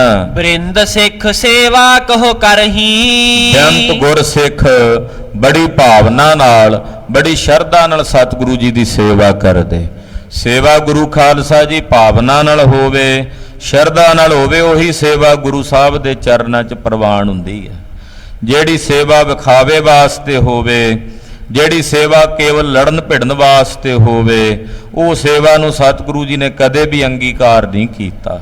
ਸੇਵਾ ਭਾਵਨਾ ਵਾਸਤੇ ਹੁੰਦੀ ਹੈ ਭਾਈ, ਕਿਸੇ ਨੂੰ ਵਿਖਾਉਣ ਵਾਸਤੇ ਨਹੀਂ ਹੁੰਦੀ। ਗੁਰਮਤਿ ਦੇ ਵਿੱਚ ਸੇਵਾ ਨਿਸ਼ਕਾਮ ਭਾਵਨਾ ਸਹਿਤ ਕੀਤੀ ਜਾਂਦੀ ਹੈ ਕਿ ਜਦੋਂ ਕੋਈ ਵੀ ਕਾਮਨਾ ਨਾ ਹੋਵੇ, ਕਾਮਨਾ ਰਹਿਤ ਹੋ ਕੇ ਸਤਿਗੁਰਾਂ ਦੇ ਦਰ ਘਰ ਦੀ ਸੇਵਾ ਕਰਨ ਵਾਲੇ ਆਪਣੇ ਅੰਤਸ਼ਕਰਨ ਦੀ ਸ਼ੁੱਧੀ ਕਰਦੇ ਹਨ। ਸਾਡਾ ਅੰਤःਕਰਨ ਜਨਮ ਜਨਮਾਂਤਰਾਂ ਦੀ ਮੈਲ ਕਰਕੇ, ਪਾਪ ਕਰਮਾਂ ਦੀ ਮੈਲ ਕਰਕੇ ਮਲੀਨ ਹੈ। ਉਹਨੂੰ ਸਾਫ਼ ਕਰਨ ਦਾ ਇੱਕੋ ਇੱਕ ਤਰੀਕਾ ਹੈ, ਨਿਸ਼ਕਾਮ ਹੋ ਕੇ ਗੁਰੂ ਘਰ ਦੀ ਸੇਵਾ ਕਰਨੀ, ਕਾਮਨਾ ਰਹਿਤ ਹੋ ਕੇ ਸੇਵਾ ਕਰਨੀ। ਜਿਹੜੇ ਕਾਮਨਾ ਰਹਿਤ ਹੋ ਕੇ ਸੇਵਾ ਕਰਦੇ ਹਨ, ਉਹਨਾਂ ਦੇ ਅੰਤਸ਼ਕਰਨ ਸ਼ੁੱਧ ਹੋ ਜਾਂਦੇ ਹਨ। ਕਿਸੇ ਵੀ ਪ੍ਰਕਾਰ ਦੀ ਸੇਵਾ ਹੋਵੇ ਗੁਰੂ ਘਰ ਦੀ, ਆਪ ਦੀ ਕਥਾ ਸੁਣ ਰਹੇ ਹੋ, ਇਹ ਵੀ ਗੁਰੂ ਘਰ ਦੀ ਸੇਵਾ ਹੈ, ਸਤਿਗੁਰੂ ਜੀ ਦੀ ਸੇਵਾ ਹੈ। ਕੋਈ ਜੋੜੇ ਘਰ ਵਿੱਚ ਜੋੜੇ ਝਾੜਦਾ, ਉਹ ਵੀ ਸੇਵਾ ਹੈ। ਕੋਈ ਲੰਗਰ ਵਰਤਾ ਰਿਹਾ, ਕੋਈ ਬਣਾ ਰਿਹਾ, ਕੋਈ ਪਕਾ ਰਿਹਾ ਹੈ। ਇਹ ਸਰਬ ਪ੍ਰਕਾਰ ਦੀਆਂ ਜਿੰਨੀਆਂ ਵੀ ਸੇਵਾਵਾਂ ਹਨ, ਇਹ ਭਾਈ ਨਿਸ਼ਕਾਮ ਹੋ ਕੇ ਕੀਤੀਆਂ ਜਾਣ ਤਾਂ ਅੰਤਸ਼ਕਰਨ ਦੀ ਸ਼ੁੱਧੀ ਹੁੰਦੀ ਹੈ। ਗੁਰੂ ਘਰਾਂ ਵਿੱਚ ਜਿਹੜੇ ਸੇਵਾਵਾਂ ਨਿਭਾਉਣ ਵਾਲੇ ਹਨ, ਚਾਹੇ ਕੋਈ ਸੇਵਾਦਾਰ ਨੇ, ਚਾਹੇ ਕੋਈ ਪ੍ਰਬੰਧਕਾਂ ਦੇ ਵਿੱਚ ਸੇਵਾ ਕਰਦੇ ਹਨ, ਮੈਨੇਜਮੈਂਟ ਦੇ ਵਿੱਚ ਸੇਵਾਵਾਂ ਨਿਭਾਉਂਦੇ ਹਨ, ਰਾਗੀ ਸਿੰਘ ਹਨ, ਢਾਡੀ ਸਿੰਘ ਹਨ, ਕੀਰਤਨੀਏ, ਕਥਾਕਾਰ, ਜਿੰਨੇ ਵੀ ਗ੍ਰੰਥੀ ਸਿੰਘ, ਪਾਠੀ ਸਿੰਘ, ਜੇ ਕਾਮਨਾ ਰਹਿਤ ਹੋ ਕੇ ਸੇਵਾ ਕਰਨ ਕਿ ਜਿਹੜੀ ਸਾਨੂੰ ਉਪਜੀਵਕਾ ਵਾਸਤੇ ਮਾਇਆ ਉਹ ਤਾਂ ਮਿਲਣੀ ਹੈ, ਕਾਮਨਾ ਨਾ ਕਰਾਂਗੇ ਤਾਂ ਵੀ ਮਿਲੀ ਜਾਣੀ ਹੈ ਜਿਹੜੀ ਭਾਗਾਂ ਦੀ ਹੈ। ਤੋ ਨਿਸ਼ਕਾਮ ਹੋ ਕੇ ਜਦੋਂ ਸੇਵਾ ਕੀਤੀ ਜਾਏ ਤਾਂ ਅੰਤਸ਼ਕਰਨ ਦੀ ਸ਼ੁੱਧੀ ਹੋ ਜਾਂਦੀ ਹੈ, ਹਿਰਦਾ ਸ਼ੁੱਧ ਹੋ ਜਾਂਦਾ ਹੈ। ਅੰਤਸ਼ਕਰਨ ਨੂੰ ਸ਼ੁੱਧ ਕਰਨ ਦਾ ਇੱਕੋ ਇੱਕ ਤਰੀਕਾ ਹੈ, ਸੇਵਾ ਕਰਤ ਹੋਏ ਨਿਹਕਾਮੀ ਤਿਸ ਕੋ ਹੋਤ ਪ੍ਰਾਪਤ ਸੁਆਮੀ। ਨਿਸ਼ਕਾਮ ਹੋ ਕੇ ਜਦੋਂ ਸੇਵਾ ਕਰੀਏ ਤਾਂ ਪਾਰ ਬ੍ਰਹਮ ਪਰਮੇਸ਼ਰ ਦੇ ਸਵਰੂਪ ਦੀ ਝਲਕ ਆਪਣੇ ਅੰਤःਕਰਨ ਦੇ ਸ਼ੀਸ਼ੇ ਵਿੱਚੋਂ ਨਜ਼ਰ ਆਉਣ ਲੱਗ ਪੈਂਦੀ ਹੈ। ਸ਼ੀਸ਼ਾ ਮਲੀਨ ਹੋਵੇ, ਵਿੱਚ ਚਿਹਰਾ ਨਹੀਂ ਦਿਸਦਾ। ਜਦੋਂ ਮਲੀਨ ਸ਼ੀਸ਼ੇ ਨੂੰ ਸਾਫ਼ ਕਰੀਏ ਤਾਂ ਉਹਦੇ ਵਿੱਚ ਆਪਣੀ ਸੂਰਤ ਨਜ਼ਰ ਆਉਣ ਲੱਗ ਪੈਂਦੀ ਹੈ। ਇਹਦਾ ਅੰਤਸ਼ਕਰਨ ਜਦੋਂ ਤੱਕ ਮਲੀਨ ਹੈ, ਮੈਲਾ ਹੈ, ਉਦੋਂ ਤੱਕ ਆਪਣੇ ਪਾਰ ਬ੍ਰਹਮ ਪਰਮੇਸ਼ਰ ਦੇ ਸਵਰੂਪ ਦੇ ਦਰਸ਼ਨ ਨਹੀਂ ਹੁੰਦੇ। ਸੇਵਾ ਕਰਦਿਆਂ ਜਦੋਂ ਅੰਤਸ਼ਕਰਨ ਦੀ ਸ਼ੁੱਧੀ ਹੋ ਜਾਂਦੀ ਹੈ, ਸ਼ੀਸ਼ਾ ਉਜਵਲ ਹੋ ਜਾਂਦਾ, ਸਾਫ਼ ਹੋ ਜਾਂਦਾ, ਫਿਰ ਉਹਦੇ ਵਿੱਚ ਅਕਾਲ ਪੁਰਖ ਦੇ ਸਵਰੂਪ ਦੇ ਦਰਸ਼ਨ ਦਿਦਾਰੇ ਹੋਣ ਲੱਗ ਪੈਂਦੇ ਹਨ। ਇਸ ਕਰਕੇ ਜਿੰਨੇ ਵੀ ਗੁਰਸਿੱਖ ਨੌਵੇਂ ਪਾਤਸ਼ਾਹ ਦੇ ਚਰਨਾਂ 'ਚ ਆਉਂਦੇ, ਨਿਸ਼ਕਾਮ ਹੋ ਕੇ ਬੜੀ ਭਾਵਨਾ ਨਾਲ, ਸ਼ਰਧਾ ਨਾਲ ਸਤਿਗੁਰੂ ਜੀ ਦੀ ਸੇਵਾ ਕਰਦੇ ਹਨ। ਆਪਣੀ ਸ਼੍ਰੇਅ ਲੈ ਨਹਿਤ ਧਰਹੀ। ਕਿਉਂ ਕਰਦੇ ਸੇਵਾ? ਕਿ ਸਤਿਗੁਰਾਂ ਦੀ ਸੇਵਾ ਕਰਕੇ ਸਾਡੀ ਕਲਿਆਣ ਹੋਵੇਗੀ, ਸਾਨੂੰ ਮੋਕਸ਼ ਦੀ, ਮੁਕਤੀ ਦੀ ਪ੍ਰਾਪਤੀ ਹੋਵੇਗੀ। ਦੋਹਰਾ ਰਹੇ ਗ੍ਰਾਮ ਧਮ ਧਾਨ ਟਿਗ, ਨਿਤ ਅਖੇਰ ਬ੍ਰਿਤ ਜਾਏ। ਸਤਿਗੁਰੂ ਜੀ ਧਮਧਾਨ ਸਾਹਿਬ ਨਗਰ ਵਿੱਚ ਕਾਫੀ ਸਮਾਂ ਡੇਰਾ ਰੱਖਿਆ, ਪੜਾ ਰੱਖਿਆ, ਔਰ ਨਿਤਾ ਪ੍ਰਤੀ ਨੌਵੇਂ ਪਾਤਸ਼ਾਹ ਸ਼ਿਕਾਰ ਤੇ ਵੀ ਜਾਂਦੇ। ਅਕਸਰ ਤੁਸੀਂ ਨੌਵੇਂ ਪਾਤਸ਼ਾਹ ਜੀ ਦੀਆਂ ਤਸਵੀਰਾਂ ਬਣਦੀਆਂ ਵੇਖਦੇ ਹੋ, ਨੌਵੇਂ ਪਾਤਸ਼ਾਹ ਦੇ ਸਰੀਰ ਤੇ ਤੁਹਾਨੂੰ ਤਲਵਾਰ ਨਜ਼ਰ ਨਹੀਂ ਆਉਂਦੀ। ਉਹ ਜਿਵੇਂ ਆਮ ਸਾਧੂਆਂ ਦਾ ਸਵਰੂਪ ਹੁੰਦਾ ਉਦਾਂ ਦਾ ਮਹਾਰਾਜ ਜੀ ਦਾ ਚਿੱਤਰ ਤੁਸੀਂ ਵੇਖਦੇ ਹੋ, ਪਰ ਅਸਲ ਵਿੱਚ ਖਾਲਸਾ ਜੀ ਨੌਵੇਂ ਪਾਤਸ਼ਾਹ ਜੀ ਦੇ ਗਾਤਰੇ ਵੱਡੀ ਸ਼੍ਰੀ ਸਾਹਿਬ ਹੁੰਦੀ, ਸ਼ਸਤਰਧਾਰੀ ਸਵਰੂਪ ਸੀ ਨੌਵੇਂ ਪਾਤਸ਼ਾਹ ਦਾ। ਪੁਰਾਤਨ ਚਿੱਤਰ ਕੁਝ ਮਿਲਦੇ ਨੌਵੇਂ ਪਾਤਸ਼ਾਹ ਦੇ ਜੋ ਬੁਲਾਕੀ ਦਾਸ ਨੇ ਬਣਵਾਏ ਸਨ, ਉਹਦੇ ਵਿੱਚ ਸਤਿਗੁਰੂ ਜੀ ਦੇ ਗਾਤਰੇ ਸ਼੍ਰੀ ਸਾਹਿਬ ਹੈ। ਤੋ ਸਤਿਗੁਰੂ ਜੀ ਦੇ ਗਾਤਰੇ ਸ਼੍ਰੀ ਸਾਹਿਬ ਸੀ, ਸੀਸ ਤੇ ਜਗ੍ਹਾ ਤੇ ਕਲਗੀ ਵੀ ਨੌਵੇਂ ਪਾਤਸ਼ਾਹ ਅਕਸਰ ਸਜਾਇਆ ਕਰਦੇ ਸਨ। ਐਸਾ ਸਵਰੂਪ ਸੀ ਸ਼ਸਤਰਧਾਰੀ। ਮਹਾਰਾਜ ਜੀ ਸ਼ਿਕਾਰ ਤੇ ਵੀ ਚੜ੍ਹਦੇ। ਧੰਨ ਗੁਰੂ ਤੇਗ ਬਹਾਦਰ ਸਾਹਿਬ ਨਿਤਾ ਪ੍ਰਤੀ ਧਮਧਾਨ ਸਾਹਿਬ ਦੇ ਇਲਾਕੇ, ਬਾਂਗਰ ਦਾ ਇਲਾਕਾ ਸੀ, ਦੂਰ ਤਾਈਂ ਜੰਗਲ ਸੀ, ਤੇ ਸਤਿਗੁਰੂ ਜੀ ਨਿਤਾ ਪ੍ਰਤੀ ਸ਼ਿਕਾਰ ਖੇਡਣ ਜਾਂਦੇ ਹਨ। ਕਰਤ ਨਿਹਾਲ ਅਨੇਕ ਕੋ ਆਵਹਿ ਨਰ ਸਮੁਦਾਏ। ਅਨੇਕਾਂ ਜੀਵਾਂ ਨੂੰ ਸਤਿਗੁਰੂ ਜੀ ਨਿਹਾਲ ਕਰਦੇ, ਹਜ਼ਾਰਾਂ ਦੀ ਗਿਣਤੀ 'ਚ ਗੁਰਸਿੱਖ ਸੰਗਤਾਂ ਮਹਾਰਾਜ ਜੀ ਦੇ ਦਰਸ਼ਨ ਕਰਨ ਵਾਸਤੇ ਚੱਲ ਕੇ ਆਉਂਦੀਆਂ ਹਨ। ਚੌਪਈ ਮਾਤ ਨਾਨਕੀ ਸਾਥ ਰਹਿਤ ਹੈ। ਜਗਤ ਮਾਤਾ ਨਾਨਕੀ ਜੀ ਵੀ ਸਤਿਗੁਰੂ ਜੀ ਦੇ ਪਾਸ ਹੀ ਇੱਥੇ ਧਮਧਾਨ ਸਾਹਿਬ ਰਹਿ ਰਹੇ ਹਨ। ਸ਼੍ਰੀ ਗੁਜਰੀ ਨਿਤ ਨੁਖਾ ਸਹਿਤ ਹੈ। ਮਾਤਾ ਨਾਨਕੀ ਜੀ ਦੇ ਨੂੰਹ ਰਾਣੀ ਜਗਤ ਮਾਤਾ ਗੁਜਰੀ ਜੀ, ਸਤਿਕਾਰਯੋਗ ਮਾਤਾ ਗੁਜਰੀ ਜੀ, ਜਿਨ੍ਹਾਂ ਦੇ ਬਾਬਤ ਕਵਿਤਾ ਪੜ੍ਹੀ ਜਾਂਦੀ, ਮੇਰਾ ਨਾਂ ਗੁਜਰੀ ਮੇਰੀ ਅਲ ਗੁਜਰੀ, ਜੋ ਸਿਰ ਤੇ ਆਈ ਸੋ ਝੱਲ ਗੁਜਰੀ। ਇਹੋ ਜੇ ਜਗਤ ਮਾਤਾ ਗੁਜਰੀ ਜੀ ਆਪਣੀ ਸੱਸ ਮਾਤਾ ਨਾਨਕੀ ਜੀ ਦੇ ਨਾਲ ਹੀ ਇੱਥੇ ਰਹਿ ਰਹੇ ਹਨ। ਬਹੁਤ ਦਿਵਸ ਡੇਰਾ ਤਹਿ ਰਹਿਓ। ਕਈ ਮਹੀਨੇ ਸਤਿਗੁਰੂ ਜੀ ਨੇ ਧਮਧਾਨ ਸਾਹਿਬ ਡੇਰਾ ਰੱਖਿਆ। ਮੰਗਲ ਨਿਤ ਆਨੰਦ ਗੁਰ ਲਹਿਓ। ਪਿਤਾ ਪ੍ਰਤੀ ਅਨੇਕ ਪ੍ਰਕਾਰ ਦੇ ਮੰਗਲਾਚਾਰ ਹੁੰਦੇ। ਜਿੱਥੇ ਸਾਹਿਬ ਨੇ ਉੱਥੇ ਫਿਰ ਸਦਾ ਹੀ ਆਨੰਦ ਹੈ। ਤੇਰਾ ਘਰ ਆਨੰਦ ਵਧਾਈ ਤੁਧ ਘਰ। ਸਤਿਗੁਰੂ ਜੀ ਦੇ ਘਰ 'ਚ ਸਦਾ ਹੀ ਆਨੰਦ ਹੈ। ਮਹਾਰਾਜ ਜੀ ਦੇ ਘਰ ਵਿੱਚ ਸਦਾ ਹੀ ਖੇੜਾ। ਨੇਤਾ ਪ੍ਰਤੀ ਅਨੇਕ ਪ੍ਰਕਾਰ ਦੇ ਮੰਗਲਾਚਾਰ ਨੌਵੇਂ ਪਾਤਸ਼ਾਹ ਦੇ ਸਥਾਨ ਤੇ ਗੁਰਦੇਵ ਦੇ ਚਰਨਾਂ 'ਚ ਹੁੰਦੇ ਹਨ। ਨੰਦ ਲਾਲ ਸੋਹਣੇ ਕੋ ਨੰਦ। ਇੱਥੇ ਹੀ ਭਾਈ ਨੰਦ ਲਾਲ ਜੀ ਸੋਹਣਾ ਇੱਕ ਗੁਰੂ ਘਰ ਦੇ ਬੜੇ ਪਿਆਰੇ ਸੇਵਕ ਹੋਏ। ਉਹਨਾਂ ਦਾ ਇੱਕ ਪੁੱਤਰ ਸੀ ਜਿਹਦਾ ਨਾਮ ਸੀ ਭਾਈ ਮੇਹਾ, ਜਿਨ੍ਹਾਂ ਨੂੰ ਭਾਈ ਮੀਹਾ ਸਾਹਿਬ ਕਹਿ ਕੇ ਮਹਾਰਾਜ ਜੀ ਨੇ ਸਨਮਾਨ ਦਿੱਤਾ, ਸਤਿਕਾਰ ਦਿੱਤਾ। ਉਦਾਸੀਨ ਸੰਪਰਦਾਇ ਦੀਆਂ 10 ਮੁਖੀਆਂ ਨੇ ਗੁਰੂ ਖਾਲਸਾ ਜੀ। 4 ਧੂਣੇ ਹਨ, 6 ਮੁੱਖ ਬਖਸ਼ਿਸ਼ਾਂ ਹਨ। ਉਹ 6 ਜਿਹੜੀਆਂ ਮੁੱਖ ਬਖਸ਼ਿਸ਼ਾਂ ਨੇ ਉਹਨਾਂ ਵਿੱਚੋਂ ਇੱਕ ਬਖਸ਼ਿਸ਼ ਹੈ ਭਾਈ ਮੀਆਂ ਸਾਹਿਬੀਏ ਜਿਨ੍ਹਾਂ ਨੂੰ ਕਹਿੰਦੇ ਹਨ। ਭਾਈ ਮੇਹਾ ਜੀ ਜੋ ਭਾਈ ਨੰਦ ਲਾਲ ਸੋਹਣੇ ਦੇ ਸੁਪੁੱਤਰ ਹਨ। ਗੁਰ ਗ੍ਰਹਿ ਸੇਵਾ ਲੱਗਿਓ ਬਿਲੰਦ। ਇਹ ਗੁਰੂ ਕੇ ਘਰ ਵਿੱਚ ਸੇਵਾ ਕਰਦੇ, ਗੁਰੂ ਕੇ ਮਹਿਲਾਂ 'ਚ ਸੇਵਾ ਕਰਦੇ ਹਨ। ਮੇਹਾ ਨਾਮ ਤਿਸੀ ਕੋ ਅਹੈ। ਇਹਨਾਂ ਦਾ ਨਾਮ ਭਾਈ ਮੇਹਾ ਹੈ। ਵੈਸੇ ਭਾਈ ਫੇਰੂ ਵੀ ਕਹਿੰਦੇ, ਪਰ ਗੁਰੂ ਸਾਹਿਬ ਨੇ ਇਹਨਾਂ ਨੂੰ ਭਾਈ ਮੇਹਾ ਕਹਿ ਕੇ, ਭਾਈ ਮੀਹਾ ਸਾਹਿਬ ਕਹਿ ਕੇ ਸਨਮਾਨ ਦਿੱਤਾ, ਸਤਿਕਾਰ ਦਿੱਤਾ। ਸੇਵਾ ਅਧਿਕ ਸੇਵ ਤੋ ਰਹੈ। ਭਾਈ ਮੀਆਂ ਸਾਹਿਬ ਜੀ ਬਹੁਤ ਸੇਵਾ ਕਰਦੇ। ਧਮਧਾਨ ਸਾਹਿਬ ਜਲ ਢੋਣ ਦੀ ਸੇਵਾ ਕਰਦੇ, ਬੜੀ ਭਾਵਨਾ ਨਾਲ ਸੇਵਾ ਕਰਦੇ ਹਨ। ਤਹ ਜਲ ਹੁਤੋ ਦੂਰ ਤੇ ਲਿਆਵਨ। ਜਲ ਕਿਉਂਕਿ ਇਧਰ ਇਲਾਕੇ 'ਚ ਬਾਂਗਰ ਦੇ ਇਲਾਕੇ 'ਚ ਪਾਣੀ ਬਹੁਤੀ ਥਾਵਾਂ ਤੇ ਨਹੀਂ ਸੀ ਮਿਲਦਾ। ਜਿੱਥੇ ਸਤਿਗੁਰਾਂ ਦਾ ਡੇਰਾ ਸੀ ਉੱਥੋਂ ਪਾਣੀ ਦੂਰੋਂ ਭਰ ਕੇ ਲਿਆਉਣਾ ਪੈਂਦਾ ਸੀ। ਭਾਈ ਮੀਆਂ ਸਾਹਿਬ ਜੀ ਨੇ ਸਿਰ ਤੇ ਗਾਗਰ ਧਰਨੀ ਜਲ ਦੀ, ਦੂਰੋਂ ਜਾ ਕੇ ਜਲ ਭਰ ਕੇ ਗੁਰੂ ਕੇ ਲੰਗਰਾਂ ਵਾਸਤੇ, ਗੁਰੂ ਕੇ ਮਹਿਲਾਂ ਵਾਸਤੇ ਜਲ ਭਰ ਕੇ ਲੈ ਕੇ ਆਉਣਾ। ਸਿਰ ਧਰ ਢੋਵਤ ਚਹਿ ਮਨ ਪਾਵਨ।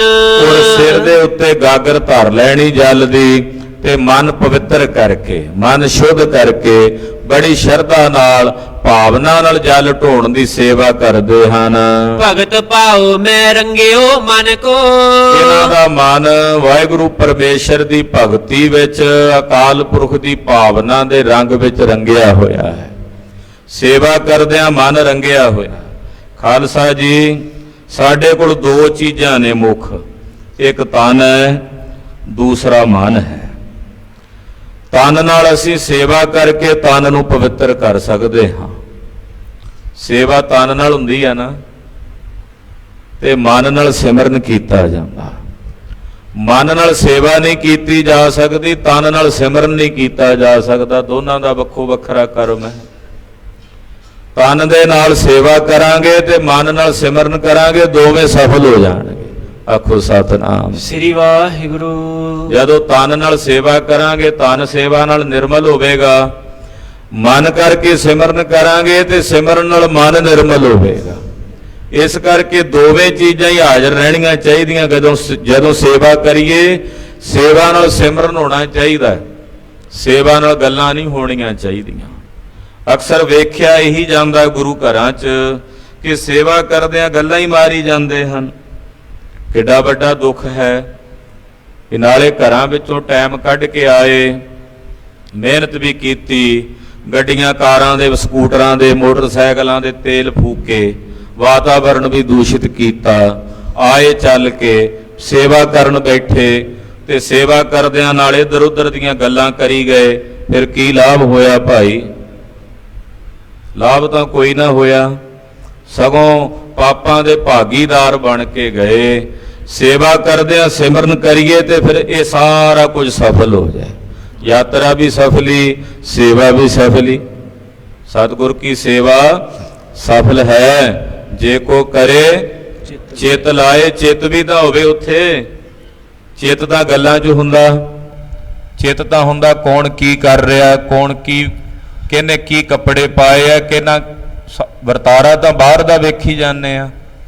ਸੇਵਾ ਕਰਦਿਆਂ ਚਿੱਤ ਗੁਰੂ ਸਾਹਿਬ ਦੇ ਚਰਨਾਂ ਨਾਲ, ਸਿਮਰਨ ਨਾਲ ਆਪਣਾ ਮਨ ਜੋੜਨਾ। ਭਾਈ ਮੀਆਂ ਜੀ ਜਿੱਥੇ ਤਨ ਕਰਕੇ ਸੇਵਾ ਕਰਦੇ, ਮਨ ਵੀ ਰੰਗਿਆ ਹੋਇਆ। ਹਸਤੀ ਸਿਰ ਜਿਉ ਅੰਕਸ ਹੈ, ਅਹਰਣ ਜਿਉ ਸਿਰ ਦੇ। ਮਨ ਤਨ ਆਗੈ ਰਾਖ ਕੈ, ਉਭੀ ਸੇਵ ਕਰੇ ਭਲਾ। ਦੱਸੋ ਕਿਤੇ ਕੱਲੇ ਤਨ ਦੀ ਗੱਲ ਕਹੀ ਹੈ ਸਤਿਗੁਰਾਂ ਨੇ? ਮਨ ਤਨ ਆਗੈ ਰਾਖ ਕੈ, ਮਨ ਵੀ ਤੇ ਤਨ ਵੀ ਗੁਰੂ ਪਾਤਸ਼ਾਹ ਦੇ ਅੱਗੇ ਭੇਟ ਕਰਕੇ ਉਭੀ ਸੇਵ ਕਰੇ ਦਾ ਮਤਲਬ ਚਾਅ ਨਾਲ, ਪ੍ਰੇਮ ਨਾਲ ਖੁੱਭ ਕੇ ਸਤਿਗੁਰਾਂ ਦੇ ਪ੍ਰੇਮ ਰੰਗ ਵਿੱਚ ਆਪਣੇ ਆਪ ਨੂੰ ਰੰਗ ਕੇ ਸੇਵਾ ਕਰਨੀ। ਭਾਈ ਮੀਆਂ ਸਾਹਿਬ ਜੀ ਇਸੇ ਤਰ੍ਹਾਂ ਦੀ ਸੇਵਾ ਕਰਦੇ ਹਨ। ਨਹਿ ਸੁਖ ਠਾਨਤ ਹੈ ਕਬ ਤਨ ਕੋ। ਸਰੀਰ ਦਾ ਸੁਖ ਨਹੀਂ ਵੇਖਦੇ, ਤਨ ਕਰਕੇ ਕਦੇ ਵੀ ਸੁਖ ਨਹੀਂ ਮਾਣਦੇ।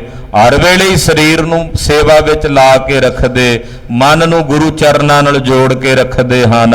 ਪ੍ਰੇਮ ਬਿਖੈ ਸੇਵਤ ਸਤਿਗੁਰ ਕੋ। ਬੜੇ ਪ੍ਰੇਮ 'ਚ ਭਿੱਜ ਕੇ ਸਤਿਗੁਰਾਂ ਦੀ ਸੇਵਾ ਕਰਦੇ।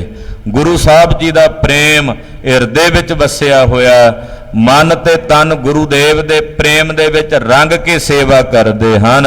ਲਾਗੀ ਲਗਨ ਇਸੀ ਬਿਦ ਉਰ ਕੋ। ਇਸੇ ਤਰ੍ਹਾਂ ਦੀ ਲਗਨ ਲੱਗੀ ਹੋਈ ਭਾਈ ਮੀਆਂ ਸਾਹਿਬ ਨੂੰ। ਦਿਨ ਰਾਤ ਇੱਕ ਕੀਤਾ ਹੋਇਆ ਸੇਵਾ ਵਿੱਚ। ਨਾ ਦਿਨ ਵੇਖਦੇ, ਨਾ ਰਾਤ ਵੇਖਦੇ, ਨਾ ਆਰਾਮ ਵੇਖਦੇ। ਜਿਵੇਂ ਭਾਈ ਵੀਰ ਸਿੰਘ ਸਾਹਿਬ ਜੀ ਨੇ ਬਚਨ ਲਿਖੇ ਹਨ, ਸੀਨੇ ਖਿੱਚ ਜਿਨ੍ਹਾਂ ਨੇ ਖਾਧੀ, ਉਹ ਕਰ ਆਰਾਮ ਨਹੀਂ ਬਹਿੰਦੇ। ਨਿਹੋ ਵਾਲੇ ਨੈਣਾ ਦੀ ਨੀਂਦਰ, ਉਹ ਦਿਨੇ ਰਾਤ ਪੇ ਵਹਿੰਦੇ। ਇਹੋ ਜੀ ਖਿੱਚ ਦੇ ਨਾਲ ਸੇਵਾ ਕਰਦੇ, ਦਿਨ ਰਾਤ ਇੱਕ ਕਰਕੇ ਸੇਵਾ ਕਰਦੇ। ਆਰਾਮ ਨਹੀਂ ਕਰਦੇ ਮਨ ਕਰਕੇ ਵੀ ਸਰੀਰ ਨੂੰ ਕਦੇ ਵੀ ਆਰਾਮ ਸੁੱਖ ਤਾਂ ਭਾਲਦੇ ਹੀ ਨਹੀਂ ਹਨ। ਹਰ ਵੇਲੇ ਹੀ ਸਤਿਗੁਰੂ ਜੀ ਦੀ ਸੇਵਾ ਵਿੱਚ ਤਤਪਰ ਰਹਿੰਦੇ ਹਨ। ਕਿਸ ਕੇ ਸਾਥ ਨਾ ਬੋਲੇ ਕਬਹੂ। ਨਾ ਹੀ ਕਿਸੇ ਨਾਲ ਕਦੇ ਕੋਈ ਗੱਲ ਕਰਦੇ, ਬਸ ਚੁੱਪ ਕਰਕੇ ਸੇਵਾ 'ਚ ਜਲ ਢੋਣ ਦੀ ਸੇਵਾ, ਬਸ ਉਸੇ ਵਿੱਚ ਆਪਣਾ ਧਿਆਨ ਜੋੜੀ ਰੱਖਦੇ ਤੇ ਸੇਵਾ ਵਿੱਚ ਲੱਗੇ ਰਹਿੰਦੇ। ਗੱਲਬਾਤ ਨਹੀਂ ਕਰਦੇ। ਕੋਈ ਬਹੁਤ ਜ਼ਰੂਰੀ ਬਚਨ ਹੁੰਦਾ, ਕਿਸੇ ਨੇ ਜਿੰਨਾ ਕੁ ਪੁੱਛ ਲੈਣਾ ਉਹਨਾਂ ਕੋ ਨੂੰ ਦੱਸ ਦੇਣਾ।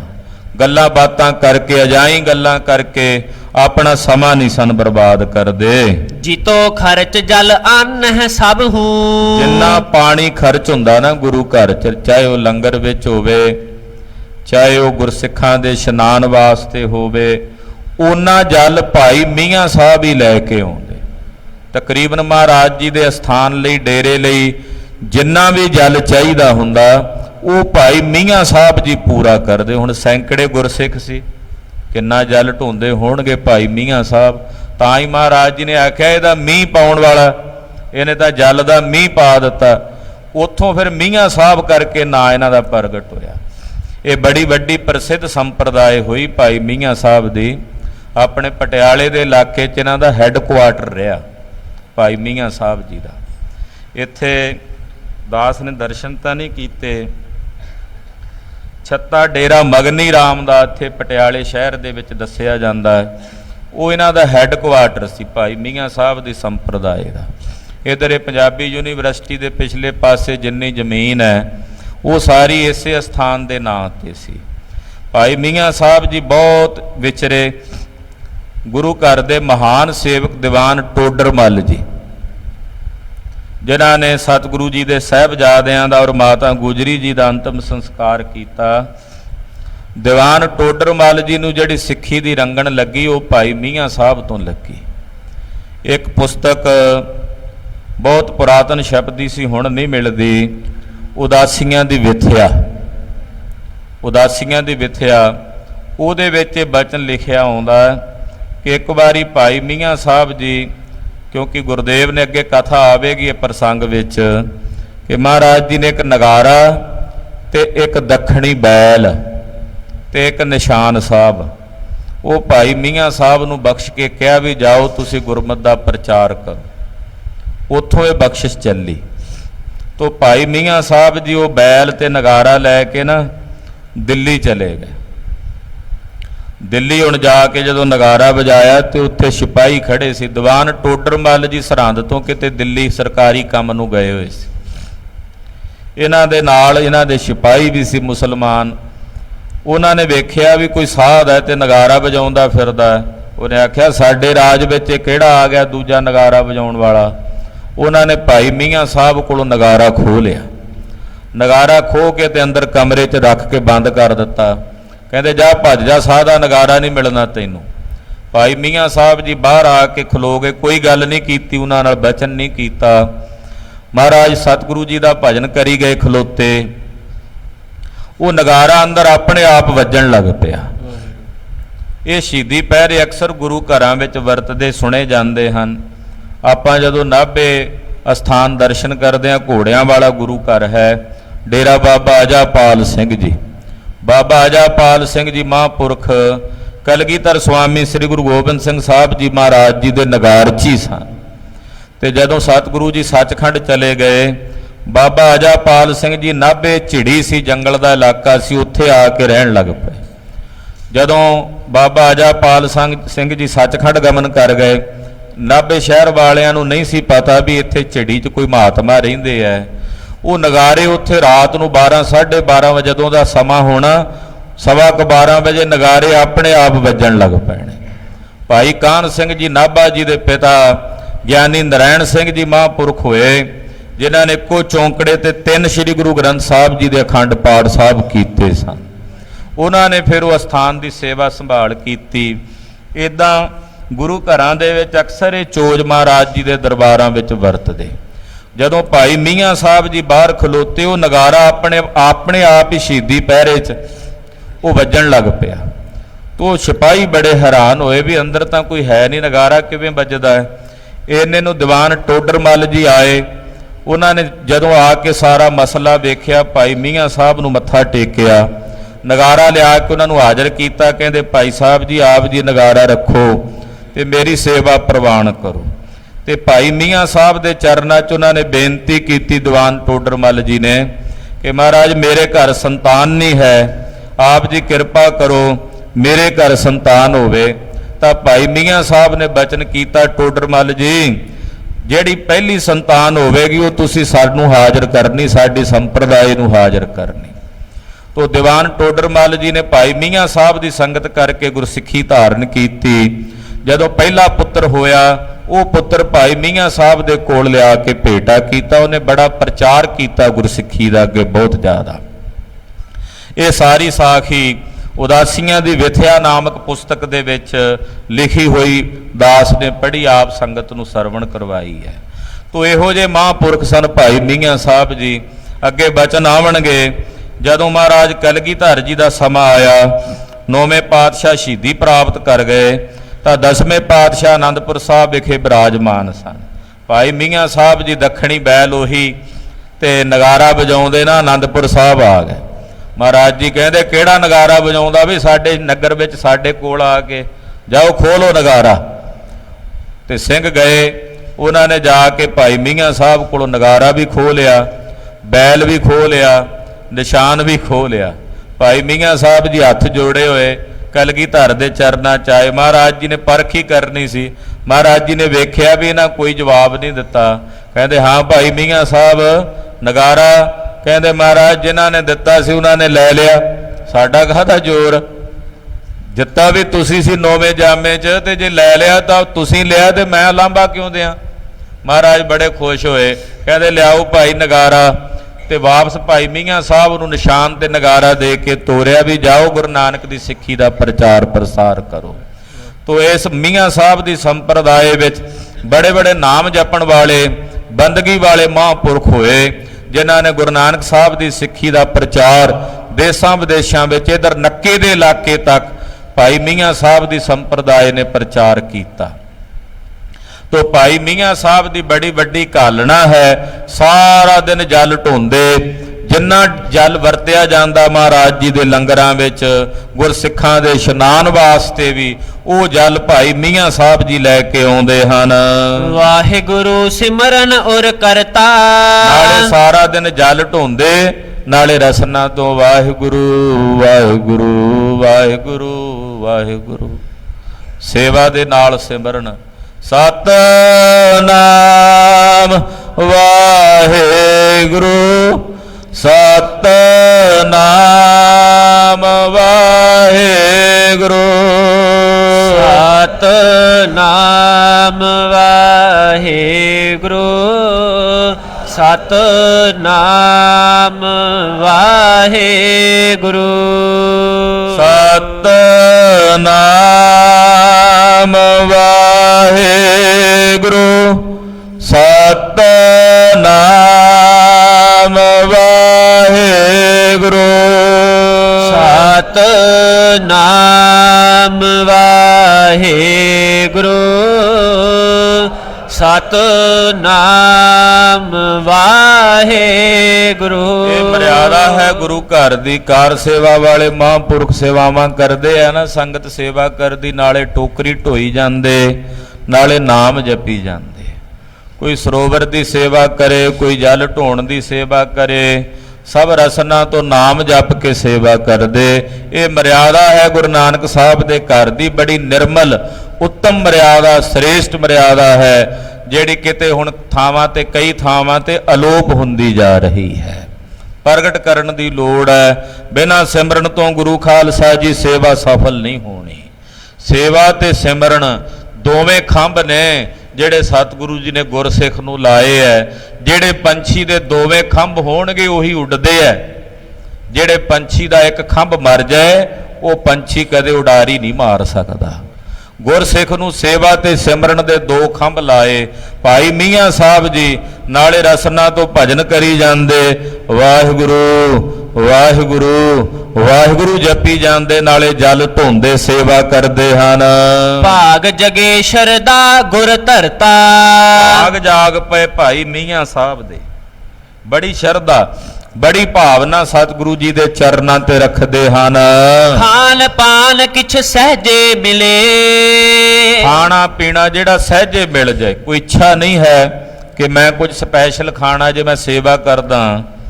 ਇਹ ਵੀ ਅੱਜ ਕੱਲ੍ਹ ਬੜੀ ਬਿਮਾਰੀ ਹੈ, ਬਿਮਾਰੀ ਕਹਿ ਸਕਦੇ ਹਾਂ ਵੀ ਸੇਵਾ ਕਰਨ ਵਾਲਾ ਸੋਚਦਾ ਵੀ ਮੇਰੇ ਲਈ ਕੋਈ ਸਪੈਸ਼ਲ ਟ੍ਰੀਟਮੈਂਟ ਹੋਣਾ ਚਾਹੀਦਾ, ਹੁਣ ਕੋਈ ਸਪੈਸ਼ਲ ਪਕਵਾਨ ਬਣੇ, ਕੋਈ ਸਪੈਸ਼ਲ ਭੋਜਨ ਆਵੇ, ਉਹ ਮੈਨੂੰ ਮਿਲਣਾ ਚਾਹੀਦਾ। ਨਾ ਭਾਈ, ਸੇਵਾ ਕਰਨ ਵੇਲੇ ਜਿੰਨਾ ਸੇਵਾ ਕੀਤੀ ਜੇ ਉਹਨਾਂ ਸਪੈਸ਼ਲ ਟ੍ਰੀਟਮੈਂਟ ਲਾ ਲਿਆ, ਉਹਨਾਂ ਜਿੰਨਾ ਕੀਤਾ ਉਹਨਾਂ ਨਾਲ ਨਾਲ ਖਾ ਲਿਆ, ਫਿਰ ਜਮਾ ਕੀ ਕੀਤਾ ਭਾਈ? ਜਿੰਨੀ ਕੁ ਸੇਵਾ ਕੀਤੀ ਉਹਨਾਂ ਕੁ ਛਕ ਵੀ ਲਿਆ। ਤੋ ਜੋ ਸੁਤੇ ਸਿੱਧ ਮਿਲ ਜਾਏ ਸੇਵਾ ਕਰਦੇ ਆ, ਜੋ ਹਾਜ਼ਰ ਹੋ ਜਾਏ ਉਹ ਛਕ ਲੈਣਾ। ਉਹ ਭਾਈ ਮੀਆਂ ਸਾਹਿਬ ਦੀ ਬਿਰਤ। ਇਹੋ ਜਿਹੇ ਮਹਾਂਪੁਰਖਾਂ ਦੇ ਜੀਵਨ ਅਸੀਂ ਜਦੋਂ ਪੜ੍ਹਦੇ ਸੁਣਦੇ ਹਾਂ ਨਾ, ਉਹ ਸਾਡੇ ਬਣਨ ਤਾਂ ਅਸੀਂ ਪੜ੍ਹਦੇ ਸੁਣਦੇ ਹਾਂ ਕਿ ਸਾਡੇ ਜੀਵਨ ਉੱਦਾਂ ਦੇ ਬਣ ਜਾਣ, ਤਾਂ ਮਹਾਂਪੁਰਖਾਂ ਗੁਰਸਿੱਖਾਂ ਦੀਆਂ ਜੀਵਨੀਆਂ ਕਥਾ ਦੇ ਵਿੱਚ ਪੜ੍ਹੀਆਂ ਜਾਂਦੀਆਂ, ਸੁਣੀਆਂ ਜਾਂਦੀਆਂ ਹਨ। ਹਾਂਜੀ, ਖਾਏ ਅਲਪ ਸੇਵੈ ਗੁਰ ਭਲੇ, ਥੋੜਾ ਖਾਂਦੇ ਸੇਵਾ ਬਹੁਤੀ ਕਰਦੇ, ਕਾਮਨਾ ਨਹੀਂ ਰੱਖਦੇ ਕਿਸੇ ਪਦਾਰਥ ਦੀ, ਕਿਸੇ ਵੀ ਵਸਤੂ ਦੀ। ਭੋਜਨ ਕੇਰ ਸਵਾਦ ਨਹਿ ਧਰੈ, ਭੋਜਨ ਦਾ ਸਵਾਦ ਨਹੀਂ ਲੈਂਦੇ। ਪ੍ਰਸ਼ਾਦਾ ਗੁਰੂ ਖਾਲਸਾ ਜੀ ਤਨ ਪਾਲਣ ਵਾਸਤੇ ਹੈ। ਜਦੋਂ ਅਸੀਂ ਭੋਜਨ ਭਾਵੇਂ ਘਰੇ ਛਕੀਏ ਚਾਹੇ ਬਾਹਰ ਛਕੀਏ, ਸਵਾਦ ਵਾਸਤੇ ਤਾਂ ਨਹੀਂ ਭੋਜਨ, ਭੋਜਨ ਤਨ ਪਾਲਣ ਵਾਸਤੇ ਹੈ। ਮੇਰੇ ਸਮੇਤ ਆਪਾਂ ਸਾਰੇ ਹੀ ਸਵਾਦ ਵਾਸਤੇ ਭੋਜਨ ਛਕਦੇ ਹਾਂ, ਤਨ ਪਾਲਣ ਵਾਸਤੇ ਥੋੜੀ ਛਕਦੇ ਹਾਂ। ਜਿਹੜੀ ਚੀਜ਼ ਸਵਾਦ ਲਈ ਛਕਾਂਗੇ ਭਾਈ, ਉਹ ਫਿਰ ਵਿਕਾਰ ਬਣੇਗਾ। ਜਿਤ ਖਾਧੈ ਤਨ ਪੀੜੀਐ, ਮਨ ਮਹਿ ਚਲੈ ਵਿਕਾਰ।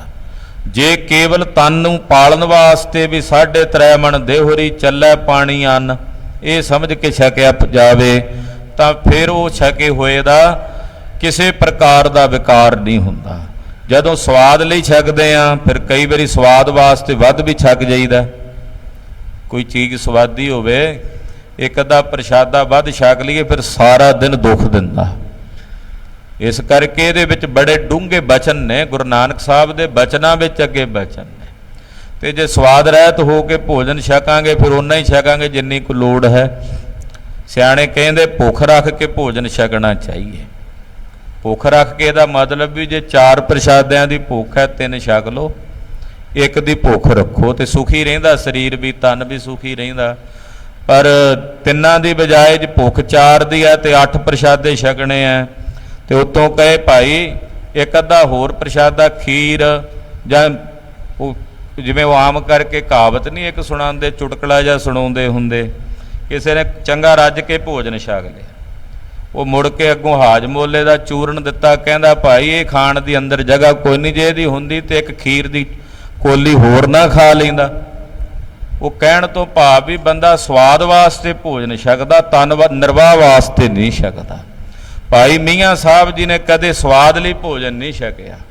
ਜਦੋਂ ਮਹਾਰਾਜ ਜੀ ਦੇ ਲੰਗਰ 'ਚ ਪ੍ਰਸ਼ਾਦਾ ਛਕਣਾ, ਜਿਹੜਾ ਹਾਜ਼ਰ ਹੋਣਾ, ਜਿਹੋ ਜਿਹਾ ਮਿਲਣਾ ਰੁੱਖਾ ਸੁੱਖਾ ਉਹ ਛਕ ਕੇ ਉਹ ਵੀ ਥੋੜਾ ਛਕਣਾ, ਸੇਵਾ ਬਹੁਤੀ ਕਰਨੀ। ਮਿਲੈ ਜਥਾ ਸੋ ਖੈਬੋ ਕਰੈ। ਜਥਾ ਜਿਹੋ ਜਿਹਾ ਮਿਲ ਜਾਏ, ਕਦੇ ਲਾਂਗਰੀ ਨਾਲ ਜਾ ਕੇ ਨਹੀਂ ਲੜੇ, ਉਹ ਤੂੰ ਆਪਣੇ ਘਰ ਲੈ ਜਾਣਾ ਚੁੱਕ ਕੇ ਘਿਓ, ਤੈਨੂੰ ਮਿਲਦਾ ਨਹੀਂਗਾ ਇੱਥੇ ਆਪਣੇ ਘਰ ਵਾਸਤੇ ਤੂੰ ਵੱਖਰੇ ਤੜਕੇ ਲਾਉਣਾ, ਇੱਥੋਂ ਲੈ ਜਾਣਾ ਚੁੱਕ ਕੇ, ਜਿਵੇਂ ਅੱਜ ਕੱਲ੍ਹ ਲਾਂਗਰੀਆਂ ਨਾਲ ਲੜਦੇ ਐ, ਇੱਦਾਂ ਨਹੀਂ ਸੀ ਲੜਦੇ ਭਾਈ ਮੀਆਂ ਸਾਹਿਬ ਜੀ।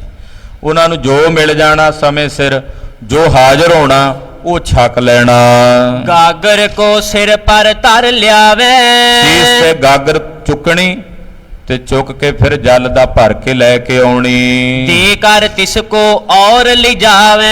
ਉਹ ਜਲ ਦੇ ਕੇ ਲੰਗਰ ਦੇ ਵਿੱਚ ਫਿਰ ਹੋਰ ਭਰਨ ਵਾਸਤੇ ਚਲੇ ਜਾਣਾ। ਜਲ ਕੀ ਤੋਟ ਨਾ ਹੋਣੇ ਪਾਵੇ। ਜਲ ਦੀ ਕਮੀ ਨਹੀਂ ਆਉਣ ਦਿੱਤੀ ਭਾਈ ਮੀਆਂ ਸਾਹਿਬ ਨੇ। ਜਲ ਜਿਹੜਾ ਸੀ ਉਹ ਬੇਅੰਤੀ ਖੁੱਲੇ ਗੱਫੇ ਜਿਹੜੇ ਸੀ ਜਲ ਦੇ ਭਰ ਕੇ ਲੈ ਕੇ ਆਉਣੇ। ਨਿਸ ਮਹਿ ਤਮ ਹੋਏ ਤੋ ਭਰ ਲਿਆਵੇ। ਰਾਤ ਨੂੰ ਵੀ ਜਲ ਜਦੋਂ ਹਨੇਰਾ ਹੋਣਾ ਰਾਤ ਨੂੰ ਵੀ ਭਰ ਕੇ ਲਿਆਉਣਾ, ਵੀ ਸਵੇਰੇ ਉੱਠ ਕੇ ਸੰਗਤ ਨੇ, ਗੁਰਸਿੱਖਾਂ ਨੇ, ਸਤਿਗੁਰਾਂ ਨੇ ਇਸ਼ਨਾਨ ਕਰਨਾ। ਹੁਣ ਇਸ਼ਨਾਨ ਵਾਸਤੇ ਕਿੰਨਾ ਜਲ ਲੱਗਦਾ, ਉਹ ਵੀ ਜਲ ਭਾਈ ਮੀਆਂ ਸਾਹਿਬ ਨੇ ਰਾਤੋਂ ਰਾਤ ਸਾਰੀ ਰਾਤ ਹੀ ਭਰਦੇ ਰਹਿਣਾ। ਵੱਡੇ ਵੱਡੇ ਭਾਂਡੇ ਜਿਹੜੇ ਦੇਗੇ ਉਹ ਜਲ ਦੇ ਨਾਲ ਭਰ ਦੇਣੇ। ਇੱਕ ਸੇਵਾ ਮਹਿ ਪਾਇ ਬਿਲਾਖੀ। ਬਸ ਇੱਕ ਸੇਵਾ ਵਿੱਚ ਹੀ ਬਿਲਾਖੀ ਬਣ ਕੇ ਭਾਈ ਮੀਆਂ ਸਾਹਿਬ ਜੀ ਲੱਗੇ ਰਹਿੰਦੇ ਹਨ। ਪਰ ਨਹੀਂ ਕਿਸ ਬਿਦ ਕੋ ਕਾਂਖੀ। ਹੋਰ ਕੋਈ ਕਾਂਖਾ ਹੀ ਨਹੀਂ, ਮਨ 'ਚ ਕੋਈ ਕਾਮਨਾ ਨਹੀਂ ਵੀ ਸੇਵਾ ਕਰ ਰਹੇ ਆ ਵੀ ਬਦਲੇ 'ਚ ਜਦੋਂ ਸਤਿਗੁਰੂ ਖੁਸ਼ ਹੋਣਗੇ ਆ ਮੰਗਾਂਗੇ। ਇੱਛਾ ਤਾਂ ਹੈ ਹੀ ਨਹੀਂ ਨਾ ਕੋਈ ਮਨ 'ਚ, ਬਿਨਾਂ ਕਾਂਖਾ ਤੋਂ। ਖਾਲਸਾ ਜੀ ਮਹਾਂਪੁਰਖ ਕਹਿੰਦੇ ਭਾਈ ਆਪਾਂ ਰੋਜ਼ ਨਿਤਨੇਮ ਕਰਦੇ ਆਂ, ਬਾਣੀ ਪੜ੍ਹਦੇ ਆਂ, ਗੁਰੂ ਘਰ ਜਾਂਦੇ ਹਾਂ। ਆਪਾਂ ਅੱਜ ਵੀ ਆਏ ਹਾਂ, ਨਮਸਕਾਰ ਕੀਤੀ ਹੈ, ਮੱਥਾ ਟੇਕਣ ਵੇਲੇ ਸਾਰਿਆਂ ਨੇ ਕੋਈ ਨਾ ਕੋਈ ਅਰਦਾਸ ਤਾਂ ਕੀਤੀ ਹੋਣੀ ਹੈ ਨਾ, ਮਹਾਰਾਜ ਜੀ ਸਾਡਾ ਆਹ ਕੰਮ ਹੋ ਜਾਏ, ਸਾਨੂੰ ਆਹ ਮਿਲ ਜਾਏ। ਸਵੇਰੇ ਨਿਤਨੇਮ ਕਰਦੇ ਆ ਤਾਂ ਵੀ, ਸ਼ਾਮ ਨੂੰ ਸੋਦਰ ਪੜ੍ਹੀਏ ਤਾਂ ਵੀ, ਅਰਦਾਸ ਵਿੱਚ ਸਾਡੀ ਕੋਈ ਨਾ ਕੋਈ ਕਾਮਨਾ ਹੁੰਦੀ ਹੈ ਨਾ। ਉਹ ਕਹਿੰਦੇ ਹਫ਼ਤੇ ਵਿੱਚ ਘੱਟੋ ਘੱਟ ਇੱਕ ਦਿਨ ਤਾਂ ਐਸਾ ਰੱਖੋ ਵੀ ਜਿਸ ਦਿਨ ਤੁਸੀਂ ਸੇਵਾ ਕਰੋ, ਸਿਮਰਨ ਕਰੋ, ਬਾਣੀ ਪੜ੍ਹੋ, ਬਦਲੇ 'ਚ ਕੁਝ ਵੀ ਨਾ ਮੰਗੋ ਤੇ ਅਰਦਾਸ ਕਰਕੇ ਕਹੋ ਮਹਾਰਾਜ ਤੁਹਾਡਾ ਤੁਹਾਡੇ ਚਰਨਾਂ 'ਚ। ਕਦੇ ਵੇਖਿਆ ਅਸੀਂ ਆਪਣੀ ਜ਼ਿੰਦਗੀ ਜਿੰਨੇ ਵੀ ਬੈਠੇ ਆ ਆਪਣੇ ਅੰਦਰ ਝਾਤੀ ਮਾਰੀਏ ਵੀ ਹਫ਼ਤੇ 'ਚ ਕਦੇ ਕਿਤੇ ਕੋਈ ਇੱਕ ਦਿਨ ਐਸਾ ਆਇਆ ਹੈ ਕਿ ਜਿਸ ਦਿਨ ਅਸੀਂ ਕੁਝ ਵੀ ਨਾ ਮੰਗੀਏ ਮਹਾਰਾਜ ਜੀ ਦੇ ਚਰਨਾਂ 'ਚ, ਉਹ ਸਫਲ ਹੋ ਜਾਂਦੀ ਯਾਤਰਾ। ਇੱਕ ਦਿਨ ਤੋਂ ਫਿਰ 2 ਦਿਨ ਕਰ ਦਿਓ, 2 ਦਿਨ ਤੋਂ 3 ਦਿਨ ਕਰ ਦਿਓ, ਹੌਲੇ ਹੌਲੇ ਕਰਕੇ ਅਵਸਥਾ ਐਸੀ ਬਣ ਜਾਏ ਕਿ ਕੋਈ ਕਾਮਨਾ ਰਹੇ ਹੀ ਨਾ ਹਿਰਦੇ ਵਿੱਚ, ਕੋਈ ਇੱਛਾ ਰਹੇ ਹੀ ਨਾ। ਘੱਟੋ ਘੱਟ ਇੱਕ ਦਿਨ ਦਾ ਅਭਿਆਸ ਤਾਂ ਕਰੀਏ ਨਾ ਸਾਰੇ, ਵੀ ਜਿਸ ਦਿਨ ਕੋਈ ਵੀ ਦਿਨ ਚੁਣ ਲਓ ਵੀ ਉਸ ਦਿਨ ਮਹਾਰਾਜ ਜੀ ਦਾ ਜਿੰਨਾ ਭਜਨ ਕਰਨਾ, ਵੱਧ ਤੋਂ ਵੱਧ ਨਿਤਨੇਮ ਕਰਨਾ, ਬਾਣੀ ਪੜ੍ਹਨੀ ਹੈ, ਸੇਵਾ ਕਰਨੀ, ਮੰਗਣਾ ਕੁਝ ਵੀ ਨਹੀਂ। ਕਹਿਣਾ ਕੀ ਅਰਦਾਸ ਕਰਕੇ, ਮਹਾਰਾਜ ਅਸੀਂ ਕੁਝ ਨਹੀਂ ਕੀਤਾ, ਤੁਹਾਡੀ ਬੰਦਗੀ, ਤੁਹਾਡੀ ਸਾਧਨਾ, ਤੁਹਾਡੀ ਬਾਣੀ, ਇਹ ਤੁਹਾਡੇ ਚਰਨਾਂ ਵਿੱਚ ਤੁਹਾਡੀ ਕੀਤੀ ਬੰਦਗੀ ਤੁਹਾਡੇ ਚਰਨਾਂ 'ਚ ਭੇਟ ਤੁਸੀਂ ਕਰਾਈ ਹੈ, ਸਾਡਾ ਕੋਈ ਵਸ ਨਹੀਂ। ਭਾਈ ਮੀਆਂ ਸਾਹਿਬ ਦੀ ਉਹ ਇੱਕ ਦਿਨ ਜੇ ਉਹ ਇਦਾਂ ਦਾ ਲੰਘੇਗਾ ਨਾ, ਵੇਖਿਓ ਕੈਸਾ ਰਸ ਬਣਦਾ, ਕੈਸਾ ਆਨੰਦ ਬਣਦਾ। ਤੇ ਭਾਈ ਮੀਆਂ ਸਾਹਿਬ ਜੀ ਜਿਹੜੇ ਅੱਠੇ ਪਹਿਰ ਹੀ ਉਸੇ ਅਵਸਥਾ 'ਚ ਰਹਿੰਦੇ, ਸੇਵਾ ਵੀ ਕਰੀ ਜਾਂਦੇ, ਸਿਮਰਨ ਵੀ ਕਰੀ ਜਾਂਦੇ, ਤੇ ਬਦਲੇ 'ਚ ਕੋਈ ਕਾਂਖਾ ਰੱਖਦੇ ਹੀ ਨਹੀਂ। ਆਹਾ, ਬਲਿਆਰ ਜਾਈਏ ਐਸੇ ਨਾਮ ਜਪਣ ਵਾਲੇ ਗੁਰਸਿੱਖਾਂ ਤੋਂ। ਧੰਨ ਧੰਨ ਭਾਈ ਮੀਆਂ ਸਾਹਿਬ ਜੀ, ਧੰਨ ਧੰਨ ਭਾਈ ਮੀਆਂ ਸਾਹਿਬ ਜੀ। ਇਹੋ ਜਿਹੇ ਮਹਾਂਪੁਰਖਾਂ ਨੂੰ ਧੰਨ ਕਹੀਏ ਨਾ, ਜਮ ਨੇੜੇ ਨਹੀਂ ਆਉਂਦੇ।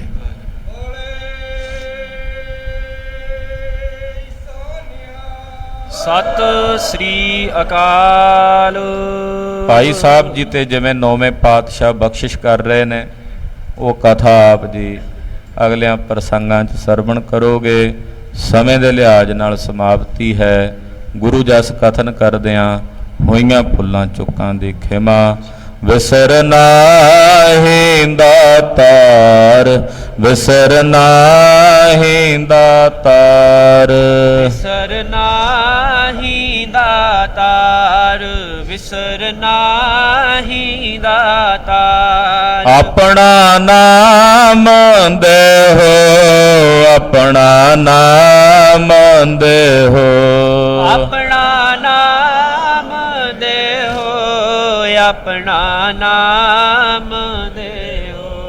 ਗੁਣ ਗਾਵਾਂ ਦਿਨ ਰਾਤ, ਗੁਣ ਗਾਵਾਂ ਦਿਨ ਰਾਤ, ਗੁਣ ਗਾਵਾਂ ਦਿਨ ਰਾਤ, ਗੁਣ ਗਾਵਾਂ ਦਿਨ ਰਾਤ। ਜੀ ਗੁਣ ਗਾਵਾਂ ਦਿਨ ਰਾਤ, ਗੁਣ ਗਾਵਾਂ ਦਿਨ ਰਾਤ, ਗੁਣ ਗਾਵਾਂ ਦਿਨ ਰਾਤ, ਗੁਣ ਗਾਵਾਂ ਦਿਨ ਰਾਤ। ਨਾਨਕ ਚਾਹੋਏ ਹੋ, ਨਾਨਕ ਚਾਹੋਏ ਹੋ, ਨਾਨਕ ਚਾਹੋਏ ਹੋ, ਨਾਨਕ ਚਾਹੋਏ ਹੋ।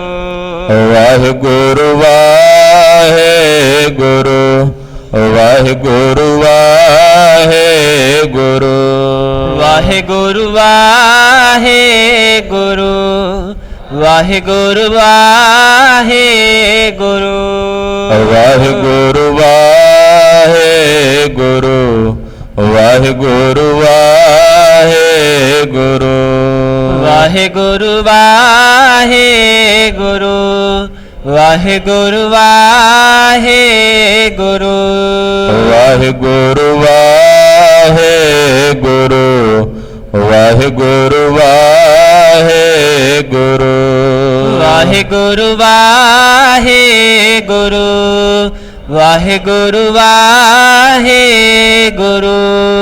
ਹੇ ਅਚੁੱਤ ਹੈ ਪਾਰ ਬ੍ਰਹਮ, ਅਬਨਾਸੀ ਅਘਨਾਸ, ਹੇ ਪੂਰਨ ਹੈ ਸਰਬ ਮੈਂ, ਦੁਖ ਭੰਜਨ ਗੁਣ ਤਾਸ, ਹੇ ਸੰਗੀ ਹੈ ਨਿਰੰਕਾਰ, ਹੇ ਨਿਰਗੁਣ ਸਭ ਟੇਕ, ਹੇ ਗੋਬਿੰਦ ਹੈ ਗੁਣ ਨਿਧਾਨ, ਜਾ ਕੈ ਸਦਾ ਵਿਵੇਕ, ਪਰੰਪਰ ਹਰ ਹਰੇ, ਹੈ ਪੀ ਹੋ ਬਨਹਾਰ, ਹੇ ਸੰਤਹ ਕੈ ਸਦਾ ਸੰਗ, ਨਿਦਾਰਾ ਆਧਾਰ, ਹੇ ਠਾਕੁਰ ਹਾਂ ਦਾਸਰੋ, ਮੈਂ ਨਿਰਗੁਣ ਗੁਣ ਨਹੀਂ ਕੋਏ, ਨਾਨਕ ਦੀਜੈ ਨਾਮ ਦਾਨ, ਰਾਖੋ ਹਿਆ ਪਰੋਏ, ਪ੍ਰਭ ਸ਼ਰਣਾਗਤੀ, ਕਿਰਪਾ